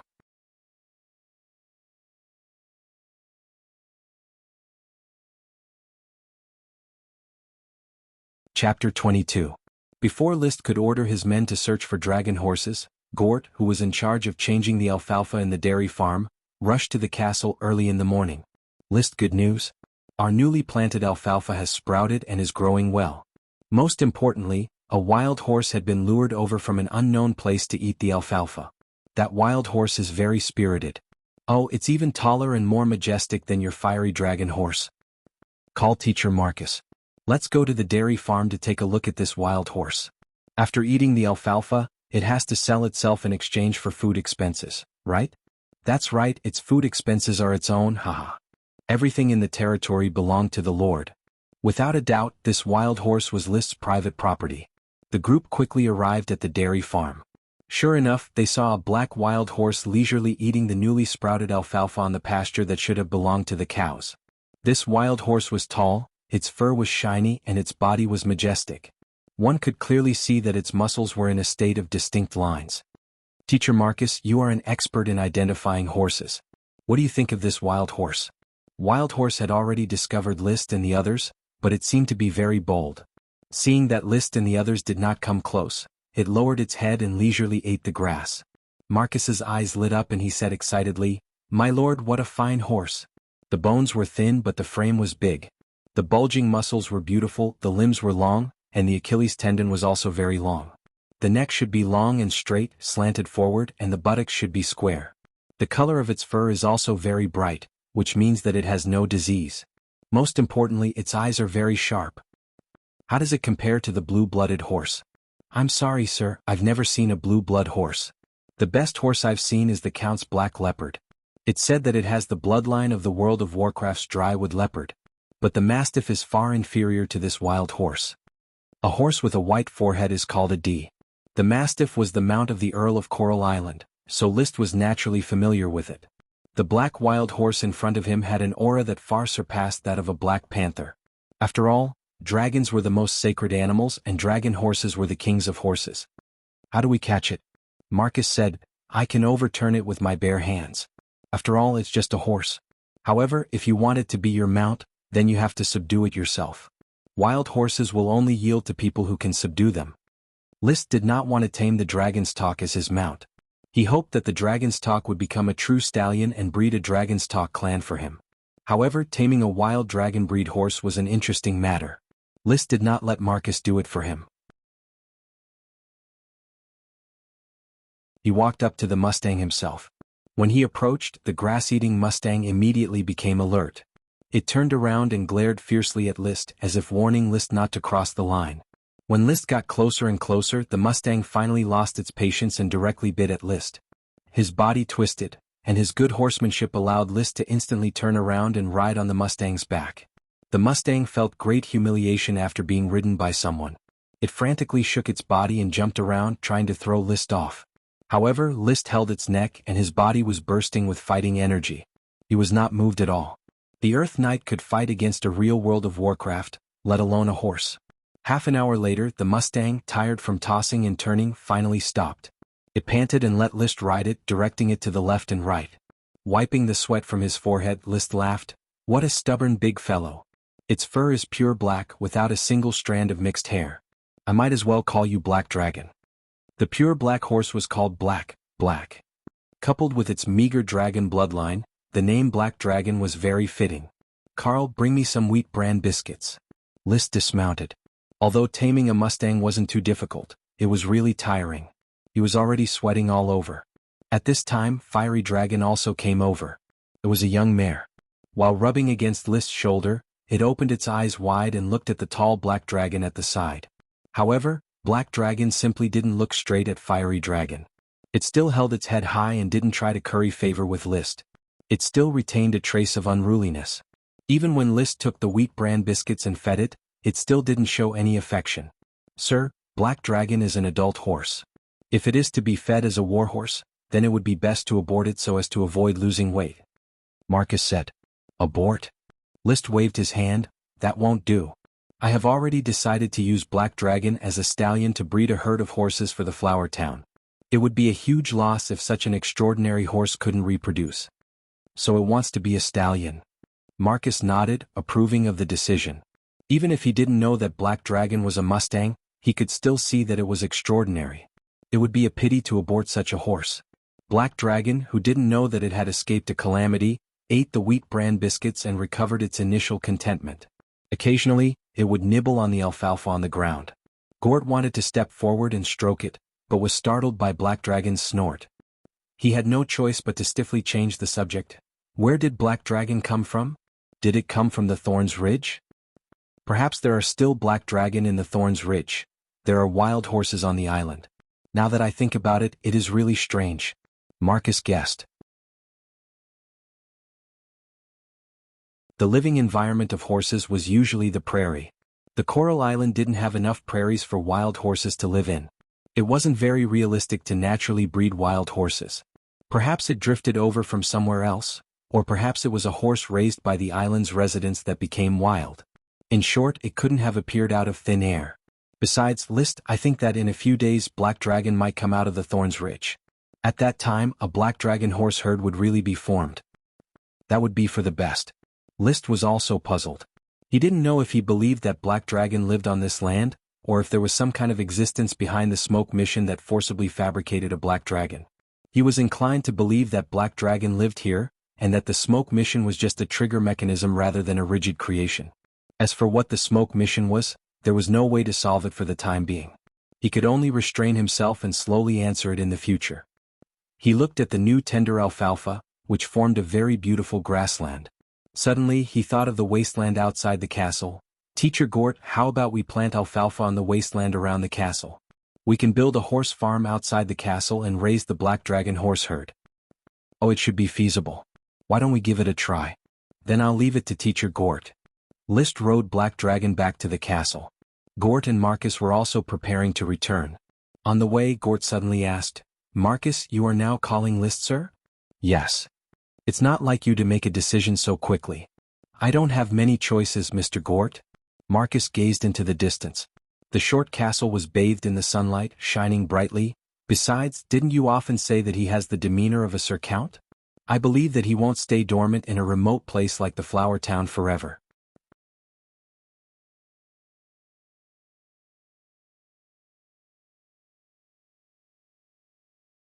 Chapter 23. List enlisted the idle farmers on the dairy farm to cultivate the wasteland around the castle and cultivate alfalfa. Originally, Gort's idea was that as the Lord's serfs, they had to work unconditionally. List wasn't that exploitative, so he decided to take care of the farmers 3 meals a day. Commoners generally only had 2 meals a day, so they rushed to work. He distributed some of the extra wheat bran in the castle to the working farmers. Wheat bran was the removed skin of the wheat. Here he only had fine wheat flour. Wheat bran was basically used to feed the horses, but commoners used it to eat. The wheat bran biscuit he fed to the horses was the food that many farmers ate. Speaking of which, the nutritional value of wheat bran is higher than that of wheat flour. List remembered buying wheat bran biscuit in his previous life. The seller claimed that wheat bran was rich in dietary fiber and B vitamins, which could improve constipation and lower cholesterol. However, wheat bran is really unpalatable and difficult to digest. As an aristocrat, he didn't lack nutrition, so there was no need to force himself to eat coarse wheat bran. Aristocrats naturally ate white bread. Here bread was the absolute staple food. According to different materials and taste, it could be divided into 9 grades. There were 4 grades of white bread and 5 grades of black bread. The highest grade of white bread was made from fine wheat flour that had been sifted and selected. Only great aristocrats had the financial, material and manpower to make this kind of white bread. The price of this kind of white bread was also astonishingly expensive. 1 piece cost at least several silver coins. The second grade of white bread was made from fine wheat flour. Because the coarse particles were sifted out, it had a very delicate taste. Usually 1 piece would sell for 1 silver coin. The next grade of white bread was made from fine wheat flour that had not been sifted and had a slightly worse taste. 1 silver coin could buy 2 or 3 pieces. The lowest grade of white bread was made from coarse wheat flour. It was simply processed and had a slightly worse taste. One could buy one piece for 10 copper coins. The white bread that List currently ate was of this grade. The white bread eaten in Tulip Castle was of a higher grade. Commoners ate black bread. A few copper coins worth of whole wheat bread without bran could only be afforded by wealthy commoners. A copper coin's worth of whole wheat bread without bran could only be afforded by ordinary freedmen. As for serfs, they mostly ate wheat flour without bran mixed with other flours to make mixed black bread, which could be bought for 1 copper coin. The poorer serfs either ate the grain black bread, made of peas and other grains ground into flour, or ate bran cakes made entirely of bran. In addition, List also knew of a type of black bread that was commonly made by civilians. This kind of black bread, after fermentation, would become very, very hard. Commoners would cut it into slices and use it as plates or table legs. It was said that some plates of black bread could be used for months. What an evil feudal society. List sighed hypocritically and withdrew his thoughts. He had no intention of breaking the aristocratic system. One's position determined one's position. As a noble, he could enjoy the status bestowed upon him by the times, but he couldn't possibly pull himself down from his position. Besides, it was very difficult to break. There were no dragons or sprites, so how could he break it? "Master, do I need to bring Fiery Dragon over?" Thomas cautiously asked. He had always been so cautious in front of List. "No need. By the way, Thomas, how is Black Dragon in the stable? Did it throw a tantrum?" "Master, your newly subdued big guy bullied Fiery Dragon last night. But this morning, Fiery Dragon can already eat grass next to it." List nodded. He wasn't surprised. 2 tigers couldn't live on the same mountain, unless one was a male and one was a female. Black Dragon was a male and Fiery Dragon was a female, so it was natural for them to live in peace. Moreover, it was very likely that the first batch of Black Dragon's offspring would be produced by Fiery Dragon. List didn't oppose it.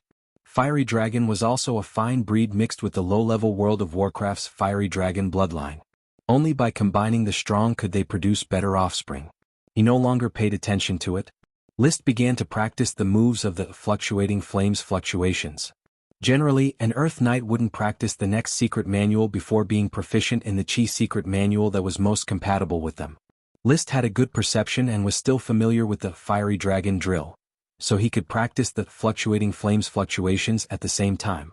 Different from the Fiery Dragon drill, the Fluctuating Flames fluctuations focused on group battles. Its moves often consisted of the sword sweeping a large area and the spear striking a large group. Unknowingly, he was already immersed in cultivation. He was constantly releasing his fire-attributed chi, burning the surrounding air. Its might was unknown, but at least on the scene it was powerful. Great fire wave. With a slash of his sword, flames shot in all directions. He saw the butler Carter quickly walking towards him. He couldn't help but retract his chi and ask, "Mr. Carter, what's the matter?" "Master, Jesse just returned from cutting the grass outside and said he saw a caravan. I'm guessing that it might be Sir Count and Sir Baron's team." List's spirit was roused. They finally came. "I'll have to trouble you 2 teachers to come over and welcome the caravan with me. I'll go take a bath and change my clothes first." He hurriedly went upstairs to take a bath. Before long, Marcus and Gord arrived. The castle was located on a slope and had a good line of sight. They could already see the Thorns Ridge in the distance, where the caravan was slowly approaching. "Teacher Gort, remember to remind me to reorganize the patrol team. When the caravan arrived, no one gave me any hint. I only knew when my servant discovered it. The patrol team is a bunch of bastards. You have to lend me your retainer knight to train them." "No problem." List mounted his horse. He didn't ride Fiery Dragon, but rather rode his newly subdued Black Dragon, showing off, "Come with me to welcome the caravan. Father shouldn't come in person. The one following the tulip great sprite might be my elder brother." The 3 urged their horses forward to welcome them. Carter busily called out to all the servants, "Keep your spirits up and remember to tidy up your clothes. Don't look dirty and lose master's face. Jesse, I'm talking about you. Oh heavens, there's mud on your pants. Are you going to make us unable to lift our heads? Quickly go back and change them." Yes, Mr. Carter." The assistant manservant, the flaxen-haired Jesse Ricewater, hurriedly went back to his room to change his pants. Carter shouted again, "Mrs. Morrison, inform Mrs. Abby to prepare desserts, tea and snacks. Also, remember to prepare the ingredients and prepare the most sumptuous banquet." There will be people who need master to personally entertain. Are you saying there will be aristocrats coming? Of course there will be. You know that the black tulip is very important. The family's elves will come to assimilate it. Perhaps young Master Levis will escort them, or perhaps young Master Lytton.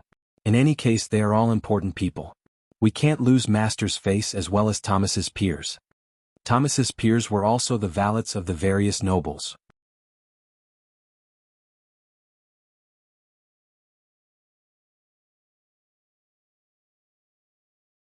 Chapter 24.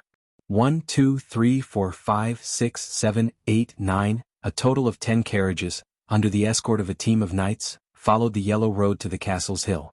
Sir Baron. The knight in the lead dashed before List and performed a knight's salute.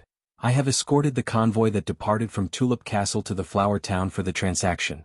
So it was Lord Loudon. It must have been a tiring journey. Who has come this time?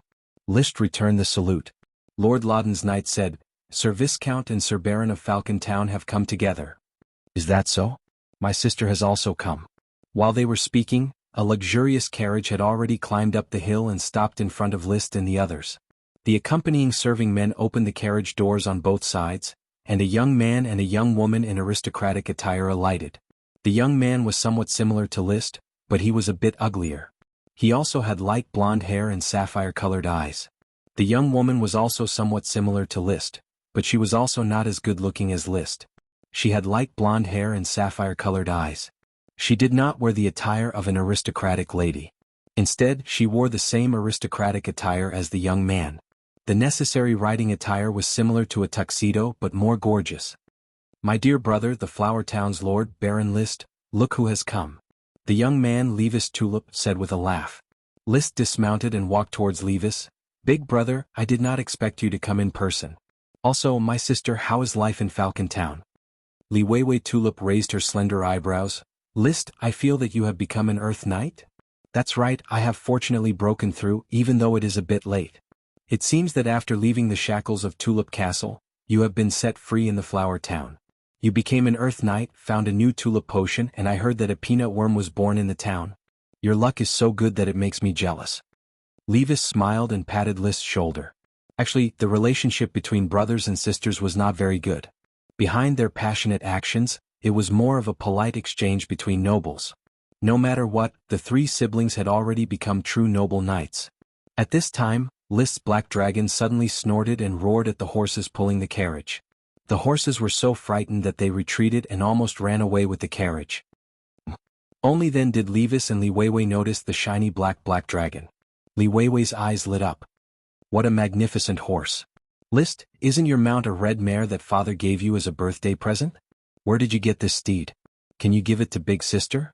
I tamed it from the Thorns Ridge. I am sorry, big sister, but I have no intention of selling it. I'm not surprised that you refused. However, to refuse so bluntly, List, you have improved since you were a child. Li Weiwei was a little surprised. When List was young, he was a little submissive and timid in front of her. People are always changing. I'm already an adult, so I have to make some changes. List said, the sun outside is dazzling. You must be tired from the journey. Please come to the castle and rest. Mr. Carter must have already prepared tea and snacks. We can relax and chat. Then Mr. Loudon, please invite the greater and lesser sprites over. Levis turned around. Knight Loudon quickly arrived next to the carriage and instructed several other knights to carry out 3 exquisite boxes, 1 large and 2 small, from the carriage compartment. The boxes were not big. The larger box was only the size of a cradle. Inside lay a beautiful creature the size of a baby. It resembled a human, but its entire body was translucent, as if it was a glowing, colorful gem. It also had wings folded on its back. This was the Tulip family's treasure, the Greater Tulip. The other 2 small boxes each had 2 lesser sprites the size of an adult's foot. They were equally beautiful but not as bright as the Greater Sprite. The Greater Tulip seemed to have been awakened by the knight's movements. It stretched inside the box and then rubbed its eyes as it woke up. It flapped its wings and flew into the air. As it had no gender, it naturally did not need to wear clothes. Its bright eyes looked around and quickly locked onto Levis. Levis, have we arrived? Where is the black tulip? The voice was sweet like that of a young girl. We have arrived. Sweet fragrance, this is the Flower Town. When it gets dark you will be able to see the black tulip. Levis responded. At this time the greater tulip looked at List. Wow List, long time no see. List nodded with a smile. We haven't seen each other for almost 2 months, Sweet Fragrance. Before he finished speaking, the 2 tulip lesser sprites also woke up. They each flew out of the box and circled around the greater sprite. From time to time they would let out a few wow and wow. The lesser sprites had unlocked their spiritual wisdom, but their intelligence was limited and they could not speak. He led the sprites into the castle. The castle's living room. Those with noble titles sat around the table, while those without noble titles were received by Marcus downstairs. List, Levis, Li Weiwei, Gort, Loudon, and the other Lord Knight Bruce, the 6 of them took their seats together. Carter directed the servants to continuously serve tea and snacks. The cook, Abby Ladle, used all of her skills to continuously serve delicacies one after another. The greater tulip sprite sat on Levis's shoulder, shaking its 2 chubby little feet and began to doze. 1 tulip lesser lay on Levis's head, and the other on Li Weiwei's shoulder. There were also several small jade boxes containing tulip sprite worms. Seeing such a scene, List realized, the Count has transferred the greater sprite and lesser sprite to Levis. Otherwise they would not be so close. He was very jealous. No matter how many times he had seen them, the sprites were so beautiful, yet such beautiful things belonged to others. But this was only a matter of time. After all, Levis was the next Earl of Coral Island. I didn't expect the Flower Town's castle to be so crude. List, you should properly repair it. Levis, holding a teacup, looked at it casually. Compared to the Tulip Castle, this small castle was no different from a commoner's thatched cottage. I also want to, but I lack money, manpower, and materials. You didn't ask for the materials to build the castle. The carriage is loaded with food, drink, and a lot of seeds. After the enfeoffment ceremony, Father gave you a lot of food, so why do you still need so much food? The Flower Town is more desolate than I thought. I have to hoard some food, otherwise one day I will really go hungry. List gave a simple reason. Hoarding food was always the right thing to do. Hoarding food, building high walls, and slowly becoming king, this was the routine since ancient times. He wanted to develop the Flower Town. Without solving the food problem, there was no development at all. Well, I think these boring topics can be carried out while eating. The most important thing now is to see the black tulip. My lesser sprite can't wait. Li Weiwei interrupted the 2. List nodded. He really didn't want to pretend to be friendly.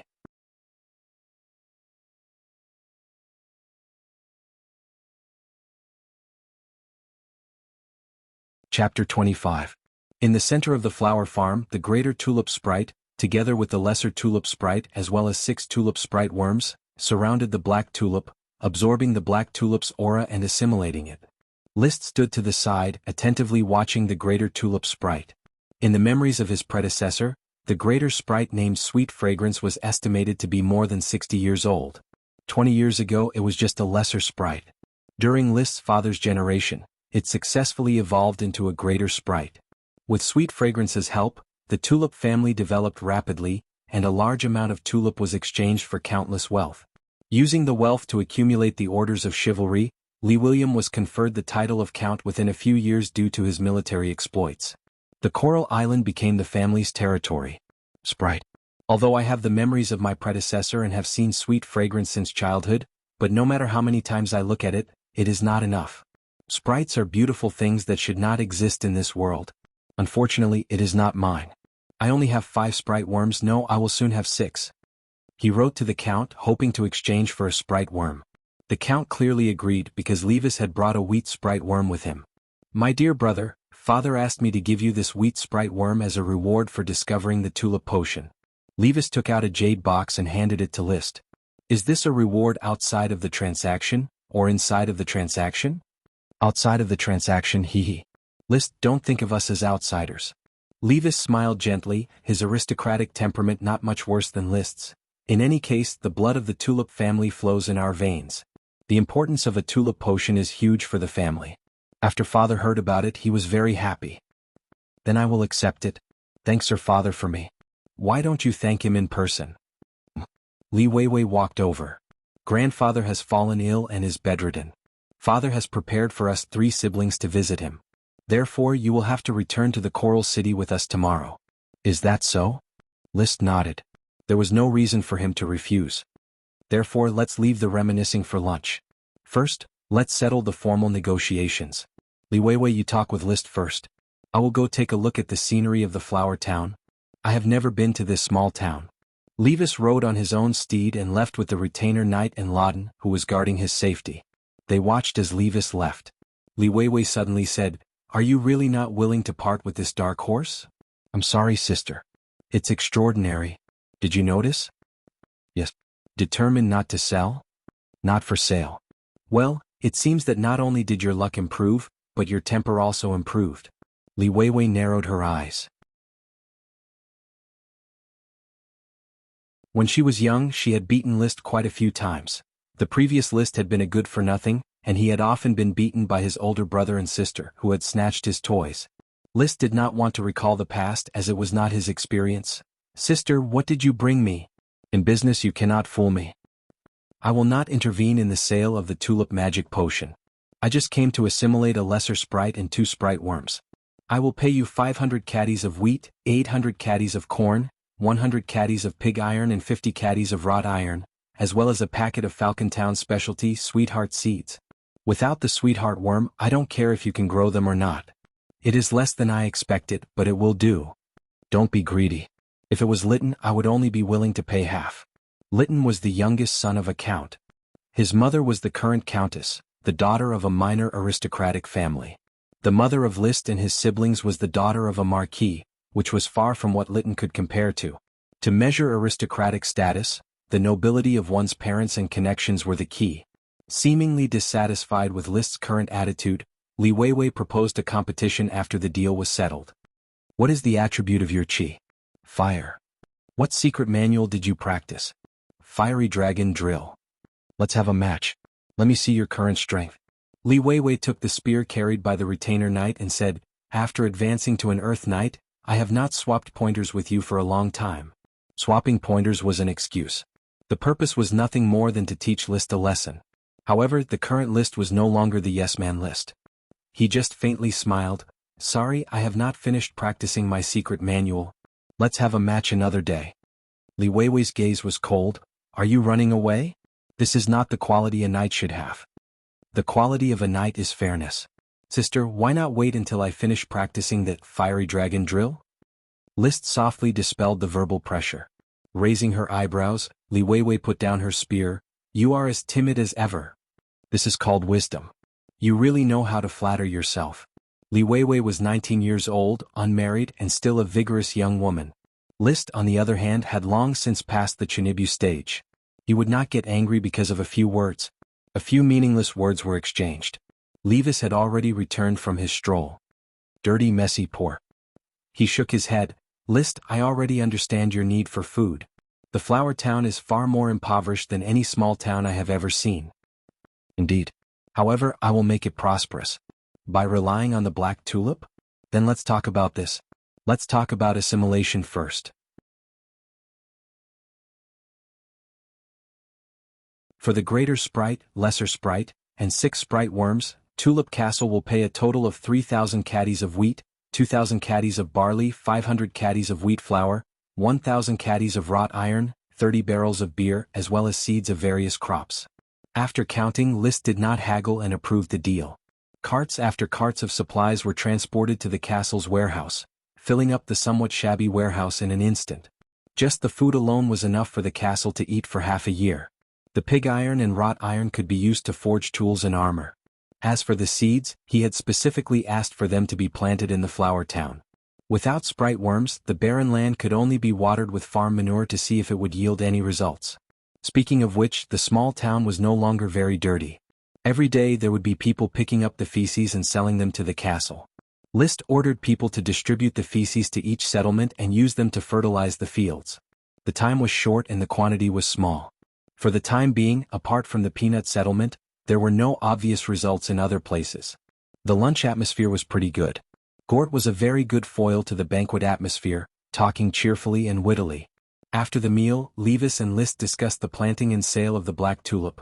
"Father intends to buy out the planting and sale of the black tulip in one go. As a reward you will get 1,000 gold coins.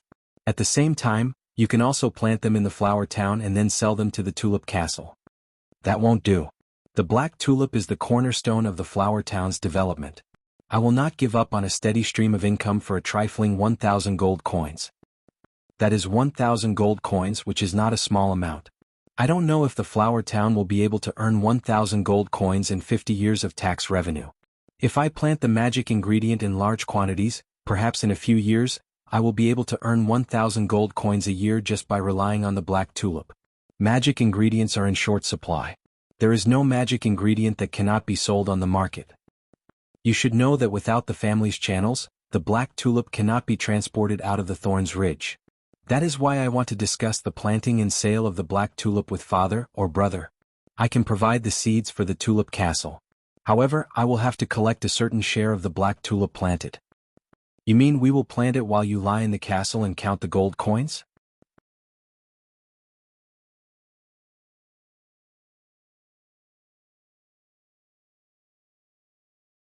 Chapter 26. I wonder if you are crazy. This is simply an exorbitant demand. Levis raised his voice to express his dissatisfaction. Don't be impatient, brother. Very well, I will listen quietly. What reason do you have to make me agree to such an absurd condition? List, my dear brother, you should understand that the black tulip is very important to the tulip family, but it is not indispensable. We already have 3 varieties of tulip magic potions. I am very clear about this. I am also clear that the magic power contained in the black tulip is better than that of the other 3 varieties. It is suitable to become the family's pillar. Magic potions, while miraculous, were also very troublesome. They had to be cultivated by elves in order to reproduce. Without elves cultivating, the next generation would gradually lose their magic power and degenerate into ordinary plants. But this did not hinder their value. Concocting magic potions, forging magic equipment, cultivating magic and chi, all of these were inseparable from magic potions. Coral Island's Night College had opened a pharmacy course, which specialized in magic potions. Once an Earth Knight's cultivation stagnated, they would have to rely on magic potions to strengthen themselves and attack the Sky Knight. Every Sky Knight was a medicine jar. It was unknown how many magic potions they had to consume in order to obtain high-grade chi. Without the support of the family's tulip magic potion, Lee William might not be able to break through and become the Grand Duchy of Sapphire, one of the few Sky Knights. Therefore, List was very clear that the value of magic potions was immeasurable. His brother, the exceptionally talented Earth Knight, would not miss out on the black tulip. After a pause, List calmly said, "My talent is very poor. It is very difficult for me to hope to become a Sky Knight. However, brother, you are as talented as father when he was young. I think that with the black tulip and a steady stream of magic potions, your path to becoming a Sky Knight would be even smoother."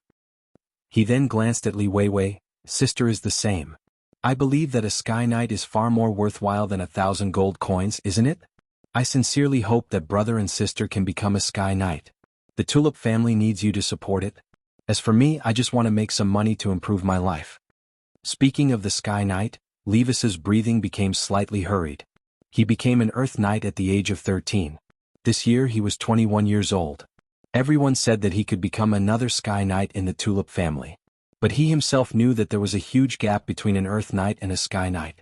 Even if he exhausted all of his family's resources, he wouldn't necessarily be able to cross that gap. Moreover, he had an equally talented younger brother, Lytton Tulip. Lytton's mother's family was only a small aristocrat, not worth mentioning. But he had to admit that his mother, the current countess, was still very good at pillow talk. A small half of the resources of the Tulip Castle were given to Lytton. This made Levis's heart bleed and he complained to his father.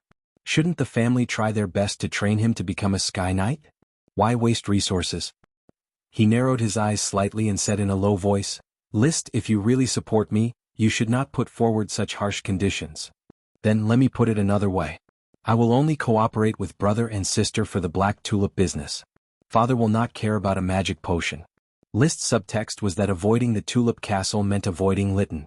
In the future, the production of the black tulip would only be distributed among the 3 siblings. The half-brother Lytton was very arrogant. He looked down on List and often rolled his eyes at List. List did not hesitate to scam him. Levis pondered for a moment and asked, "Li Weiwei will also participate? I didn't have this intention before. However, since List invited me, why not?" Li Weiwei's talent was not as good as Levis's, but she had the same desire to become a Sky Knight. Don't forget I also have a sprite. Alright, let's talk about how to divide it. After several attempts and compromises, the three siblings smoothly reached an agreement. After the black tulip seeds were harvested, they would be bred by the tulip grader sprite near the Coral City. After the new batch of seeds were harvested, they would be widely planted in the Coral City, the Falcon Town, and the Flower Town. For the first 3 years, all the black tulip magic potions were handed over to Levis to deal with. List, on the other hand, took a share of the profits according to the market price. 30% for the Coral City and 20% for the Falcon Town. 3 years later, the Falcon Town's black tulip magic potions were no longer handed over to Levis. Instead, Li Weiwei would deal with them alone and give List a share of 25%. 10 years later, List stopped taking a share of the profits. At present, Tulip Castle's golden tulip magic potions have an annual profit of about 5,000 gold coins. The black tulip magic potions should be able to surpass this scale. Assuming that it is 7,000 gold coins, then my annual share would be about 2,000 gold coins, which is far more cost-effective than the one-time payment of 1,000 gold coins. After signing the formal agreement, List pondered inwardly. He originally thought that a 20% share of the profits would be enough. However, Levis took advantage of his youth and ignorance and intended to buy it all out for 1,000 gold coins. Therefore, in retaliation, he raised the share to 30%. Even blood brothers should settle accounts clearly. Besides, List didn't think that they were blood brothers. Apart from the blood in their bodies, they were practically unrelated.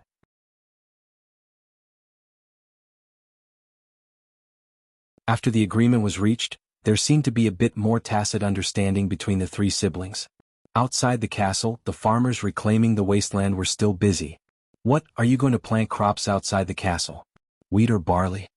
Li Weiwei stood by the window and gazed into the distance. I'm going to plant alfalfa and raise horses here. Levis came over. Raise horses? Are you going to form your own orders of chivalry? I hope to form a knight squad. The Thorns Ridge's World of Warcraft is a big threat. Every winter there are people who die in World of Warcraft. The fief doesn't even have people who can use chi. Big brother, let's talk in private. List suddenly thought of something. The two of them walked to a separate quiet room. What's the matter? Why are you being so secretive? I remember that the population of Coral Island was not large when I was a child. Father used a fleet to transport people back from the outer islands? Correct. When Father was conferred the title of Count, there were only a few thousand aboriginals on Coral Island. The population was trafficked from outside. Otherwise, 90% of the population on Coral Island were serfs of the family. Then, big brother, have you ever considered continuing to traffic in human beings? Continue to traffic in human beings? Levis carefully sized up List. Can the Flower Town still support more people? I doubt that this decaying town can support you, yet you still want to support others? Or rather, where do you plan to sell people? Trafficking in human beings was not a glorious thing. However, for aristocrats to reclaim wasteland, they always needed people. Basically, many aristocrats were more or less involved in the trafficking of people.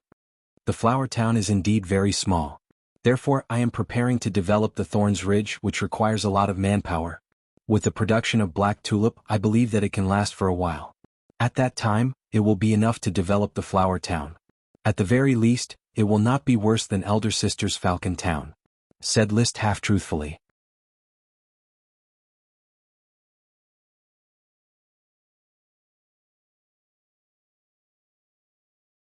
Chapter 27. Human trafficking is not out of the question. The family's fleet goes out to sea to trade every year. However, it is not worth the risk for a few hundred people. 5,000. What? I need 5,000 people. 5,000 people, are you sure you can handle it? I'm sure. Levis narrowed his eyes. I will go back and think about it. Back in the living room, no one brought up the matter of human trafficking again. The atmosphere of the afternoon tea was very lively under Gort's liveliness. The convoy would stay in the Flower Town for one night. Most of the night and the retainers would stay in the town. Levis and Li Weiwei would stay in the castle with their personal servants. The butler, Old Carter, was particularly busy today. Tom, where is Jesse? I need his help. His legs, which were not very agile, were sore from repeatedly going up and down the stairs. He wiped the sweat off his forehead and went into the kitchen. Jesse isn't helping in the kitchen? Jesse should be transporting horse fodder. There are dozens of horses in the castle. We don't have enough fodder to feed the horses. Tom carefully placed a sack of flour next to the stove. When he comes back, tell him to find me in the warehouse. I need someone to move the food that was delivered to the castle today to the cellar for storage. All right, Mr. Carter. The kitchen maid Irene looked up while washing vegetables. Mr. Carter, do you need my help? Without waiting for Carter to answer, the kitchen maid Abby scolded, You can't even finish the work in the kitchen, yet you still have the time to help. What, Irene, do you want to jump ship? Carter spread his hands. Irene, you probably won't be able to help. I know. God knows how long I have to stay in the kitchen today. It's hot and stuffy here, my clothes are soaked, and Mrs. Abby has heated the stove too much. Oh, is that so? Are you the chef or am I the chef? Do you want the master to entertain the distinguished guests at dinner? You're the chef. Then shut your little mouth and work quietly. Carter had already walked out of the kitchen. The kitchen was too hot and he felt a bit of heaviness in his chest. He didn't know if he was suffering from heat stroke. It was not yet summer, but the weather was getting hotter. He took out a handkerchief, wiped his face, leaned against the wall and took a breath. Mawson Patty, who was carrying a bucket, saw Carter and asked with concern, Are you feeling unwell, Mr. Carter? How could I be unwell? It's just a bit hot. Is that so? But you don't look well. Are you too nervous? There are too many guests in the castle today and you need to take care of everything. How can I be nervous, Mrs. Mawson? I've seen more lively scenes in His Excellency the Earl's courtyard. I can handle this. Carter put away his handkerchief. Has young Master Levis and Miss Li Weiwei's rooms been tidied up? Miss Li Weiwei's personal maid has been complaining about the dust on the walls or the worn-out bedsheets. The quality of the utensils is not something we can decide. Don't be rude about the details of the work and let the rest be. True aristocrats will not hold grudges because of this. The Tulip family are true aristocrats. Mrs. Morrison nodded. Mr. Carter, don't you really need to rest? Don't worry about me. Master is a good person, he definitely doesn't want to see you overwork. I'm not overworking. In fact, I'm enjoying it. The castle doesn't have many guests, and it's a rare opportunity for me to perform. All right, I'm going to tidy up the warehouse. Yesterday I was complaining that the food was getting less and less, but today there's so much food that the warehouse can't hold it. The castle was very small and there was no entertainment. After drinking the afternoon tea, a portion of the night prepared to go hunting in the Thorns Ridge. In this regard, List readily agreed. He also invited Levis and Li Weiwei to go hunting together. With so many Earth Knights, it would be best to catch all of the Thorns Ridge's World of Warcraft in one fell swoop. He had such a thought in his mind, even if I can't catch any World of Warcraft, it would be good to familiarize myself with the Thorns Ridge's terrain. He was neatly dressed. He mounted his horse. This time he was riding Fire Dragon. He still hadn't gotten used to Black Dragon well enough, which affected his strength. He didn't let Thomas follow him and only brought Marcus and the 4 retainer knight. Thomas, take good care of my Black Dragon. Also, don't forget to feed Dosen. It's still growing, it can't be hungry. What is a Dosen? Li Weiwei asked. A dog. Do you have a dog? What breed? Flying Dust Dog. Flying Dust Dog? World of Warcraft? Yes, a flying dust pup that teacher Marcus caught in the Thorns Ridge. List said casually. Earth Knight, Black Tulip, Peanut Sprite, Flying Dust Pup and a handsome wild horse. List, the god of luck is looking after you. I'm a bit envious of you. I can only say that life in the countryside is colorful. Falcon Town is also a countryside, but it is not as colorful as the Flower Town. That is because elder sister often lives in Tulip Castle, neglecting the life in the countryside. If you want, you can also continue to live in Tulip Castle. Father has no intention of driving you away. Levis rode over and interjected. List thought that this was just a polite remark. I like the Flower Town. It is very free here and I can do whatever I want. Including planting grass at the castle gate. Levis pointed at the serfs cultivating the alfalfa and joked, Your castle can be called the Horsefield Castle in the future. It was impossible for such a small castle to have a name. List raised his horsewhip. Let's go. The sun is already setting in the west. If we can't enter the depths of the Thorns Ridge, then we will have to return. Fiery Dragon galloped in accordance with his intentions. He wanted to bring this group of knight into the Thorns Ridge. At the very least, he wanted to hunt a few World of Warcraft. Sooner or later, he would conquer the Thorns Ridge and incorporate the hills and woods into the Flower Town's territory. If he killed one more World of Warcraft, then he would be in less danger in the future. Unfortunately, during this hunting trip they only hunted ordinary wild beasts. World of Warcraft was much smarter than wild beasts. Sensing the surging chi inside the Earth Knights, they hid early on. Even so, the prey they hunted was enough to hold a grand barbecue party. The aristocrats, knight, and servants gathered together, laughing amidst the beer and butter. "Whoa, Mr. Barbecue, give me another rabbit leg." The great tulip sprite happily flew around. Sprites didn't need to eat or drink, but they could still digest food. Thomas, who was busy barbecuing, hurriedly handed the great sprite a roasted rabbit leg sprinkled with seasonings. The two lesser sprites next to him didn't greet him and ran away with 2 pieces of roasted meat in their mouths. "Xiang, you eat too fast. Only by chewing more can you appreciate the taste of food," List said with a smile as he tore apart the rabbit head in his hand. Sprites were too rare. Looking at the sprites would make one's mood better. Besides, he was eating the barbecue that he liked very much. In this world, barbecue was probably the only food that suited his appetite. "I like to eat in big bites."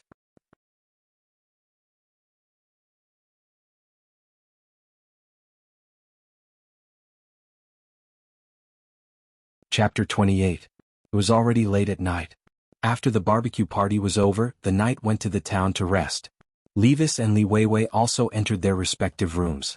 The old butler Carter, instead of red wine, took a glass of apple juice and entered the study. "Master, you look very sober now. You're not drunk." "Thank you." He took the glass of apple juice and took a sip. It was fruity and fragrant. The alcohol content of beer could only fill one's stomach. It was very difficult to get drunk. Under the candlelight, Carter's complexion was very unnatural. List discovered this during the day. "Mr. Carter, are you feeling unwell?" "I'm fine, master." "If there is a problem you must say it. Don't force yourself. Although the castle cannot do without the butler at the helm, your health is more important. Take care of yourself." "Thank you." Old Carter was on the verge of tears. "Tomorrow, when the assimilation of the sprite worms is complete, I will follow the convoy to the Coral City. I may leave the Coral Island for a few days so you can take care of the matters in the castle." "Rest assured, master. In fact, there is nothing to worry about. Apart from the few sprite worms, take good care of Dosen and Black Dragon. Also, look after the Black Tulip in my place once a day. In addition, do not stop the construction of the horse farm outside the castle. I hope that after I return I will be able to settle the alfalfa sprite worms." The mission was always the most important. After a brief chat they went back to sleep. Just like that the night passed. The next morning the 8 tulip sprite worms completed the assimilation of the Black Tulip, and the convoy immediately set off. List rode Fiery Dragon, accompanied by Marcus and Thomas. The castle was entrusted to Carter and the town to Gort, as well as his 4 retainer knight. "Teacher Gort, when I return I need to see the patrol team from the Thorns Ridge to the east coast." "As you wish, I will train them well," Gort said lightly. "Then I will set off. I will bring a few bottles of gin on the return trip." "Wow, this is great." On the back of Fiery Dragon, List turned his head back. At the entrance of the castle, Butler Carter and a group of servants quietly watched him leave. He no longer hesitated and lightly kicked the horse's belly. The flaming dragon horse immediately rushed out and followed the carriages. He was a little excited. His predecessor was very familiar with the Coral Island. However, strictly speaking, it was his first time leaving the flower town to experience the outside world. It was a magical medieval land and a noble system under the rule of a knight. After leaving the Thorns Ridge, the majority of the lands he set foot on belonged to the Count.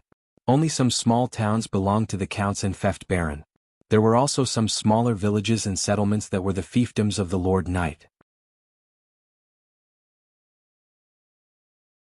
In the entire Coral Island, there was only one Feft Viscount. He was the Count's follower, Jonas Gravel. However, there was still a small island outside of the Coral Island. It belonged to another Viscount follower, Trick Wildgrass. On the Coral Island there were a total of 6 cities, 1 large and 5 small. The Coral City at the foot of the Tulip Castle was the largest city. The North Valley City, White Birch City, Elm City, and Snake Spear City were all owned by the Count. The Gravel Castle and its subsidiary Gravel City were all owned by Viscount Eunice. From the Flower Town to the Coral City, one had to pass through the North Valley City and the Baihua City. However, the carriages did not stop at the 2 small cities. They only ate a simple meal in the castle's courtyard in the North Valley City before heading straight for the Coral City. At 3 o'clock in the afternoon, when the horses' hooves stepped into a sea of flowers, the Coral City had arrived. The flowers were all kinds of tulip. Most of them were magic ingredients, while a few were ornamental flowers. The Grand Duchy of Sapphire, the tulip family's famous tulip. The sea of flowers followed the hillside. To the left of the main road was the towering city wall of the Coral City. The city faced the sea and had a busy dock. Liszt gazed into the distance and could still see the advanced two-masted sailing ships docked at the dock. The world had slowly transitioned from the era of oars to the era of sails. It was by relying on sailing ships that the Grand Duchy of Sapphire's first conquerors came to the archipelago from the mainland and established the archipelago state. Only sailing ships could traverse the sea. Unfortunately, sails are probably the end of ships. There isn't enough steel to give birth to the era of ironclads and even the era of steamships. Liszt sighed inwardly. He withdrew his gaze from the distance and turned to the right of the main road. On the right was a mountain range. On the side of the mountain range facing the sea was a steep cliff, while on the other side was a gentle slope. The Tulip Castle was built on the cliff. A wide road paved with gravel wound from the castle's gate to the Coral City at the foot of the mountain. The tall castle, like a flag, stood at the highest point of the Coral Island. The pointed tower pierced the blue sky. The thick rocks and the mountain range were connected. Surrounded by flowers, it was solemn and dignified, showing the majestic grandeur of the fortress. 10 years. According to Liszt's memory, when the family came to the Coral Island, it took only 10 years to build such a tall and sturdy tulip castle. During this period, hundreds of serfs were even exhausted to death. Even today, the castle was still sporadically expanding. The glory of the aristocracy had always been built on blood. It was just the Count's castle. It was said that the Sapphire Grand Duke's castle had been built for 100 years. The corpses of serfs under the castle cliff were piled up tens of meters deep. It looks pale gray, but it is actually blood red. Rather than living here, I prefer the small castle in the flower town. At least I can live at ease. Liszt's heart was heavy. Following his brother and sister, he walked towards the familiar yet unfamiliar castle. On the way they met a group of knights coming out of the castle. The knight in the lead saluted Levis respectfully. "Young Master Levis, your trip was smooth." "Your trip was smooth, Captain Mickey." Levis bowed and returned the salute. Captain Mickey saluted Li Weiwei. "Miss Li Weiwei, your trip was smooth." "Your trip was smooth, Captain Mickey." At this time, Captain Mickey looked at Liszt and in the same impeccable manner, "Young Master Liszt, welcome home." "Long time no see, Captain Mickey." Liszt bowed. The knight in front of him was the captain of the knights stationed at the Tulip Castle, responsible for the security of the Tulip Castle. Mickey was a baron. His fief was managed by his family, while he held a position in the Tulip Castle. Led by the knight team, after a while, they arrived at the castle's gate. The butler Louis stood at the gate and welcomed the three siblings. His aged face was brimming with a warm smile. Oh, the happiest thing is always to see master's children return to the castle like tired birds returning to their nests. Grandpa Louis, long time no see. Your body is still so strong. Liszt handed Fioridrigon's reins to a servant and greeted Louis. Louis was at least 60 years old. He had followed Liszt's grandfather as a valet.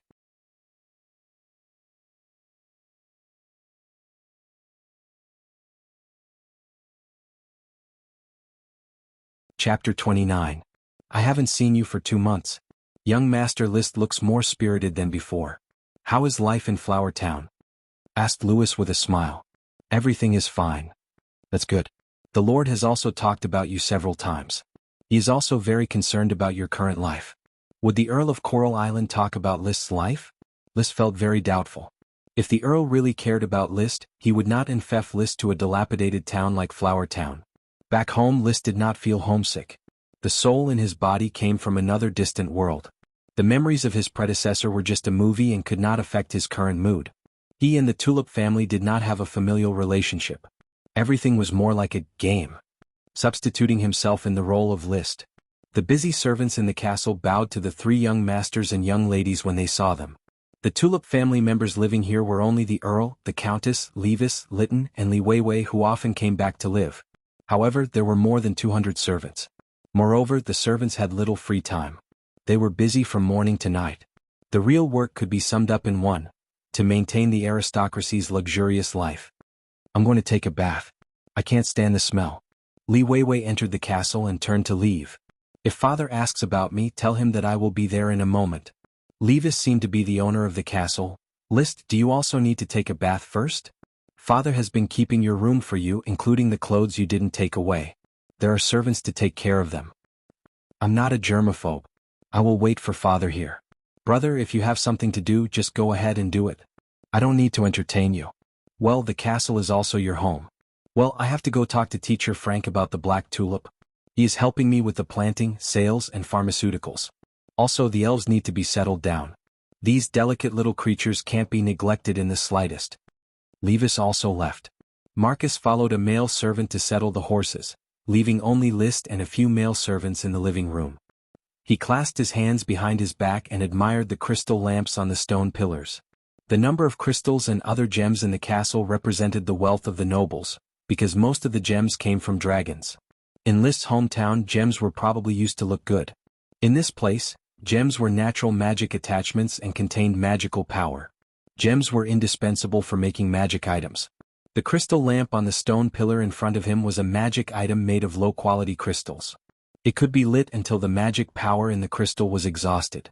Then the magic power could be replenished by a magician or a knight. This cycle continued until the crystal was worn out and became an ordinary stone. Is a crystal lamp without any engravings worth admiring for so long? Following the sound of boots hitting the ground, someone spoke from behind List. List turned around. On the stairs leading to the second floor in the castle's living room, he saw the master of the Tulip Castle. He was a middle-aged man with light blonde hair and a pair of unattractive gray-green eyes, which were completely different from the sapphire-colored eyes of List and his two siblings. His ordinary face had nothing special about it. Lee William Tulip would probably be inconspicuous in the crowd. However, he was the master of the Coral Island, the Sky Knight who had obtained the title of Count through his own efforts. Levis and Li Weiwei were more like their father than their mother, therefore they were not good-looking. Only their sapphire-colored eyes were inherited from their mother. List, on the other hand, inherited his mother's appearance, which was excessively handsome. It is probably because I am used to lighting candles that I am not used to the light of the crystal lamp. What, are you complaining about life in the flower town? Lee Williams stood on the stairs, not continuing to go down. I am very satisfied with life in the flower town, Sir Father. List bowed and saluted. Your body is as strong as ever, your surging chi is about to overflow. Your chi has also increased, this is very good. It is also good to be content with a poor life and not complain. Lee William nodded. Where are your brother and sister? They are busy, they will come in a moment. Follow me to the study. Lee William turned around and went upstairs. List followed him upstairs and entered the Count's study. The study was very large, with a wall of bookshelves with many books made of thick bast paper.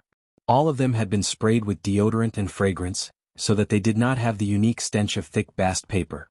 Opposite the bookshelves, near the window, was a mahogany desk with many books piled up on it.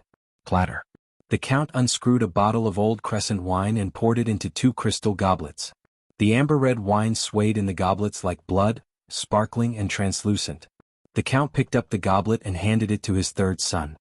He seemed to be a bit surprised. It seems that living independently for 2 months has sharpened your temperament. In the past, List was very restrained in front of him.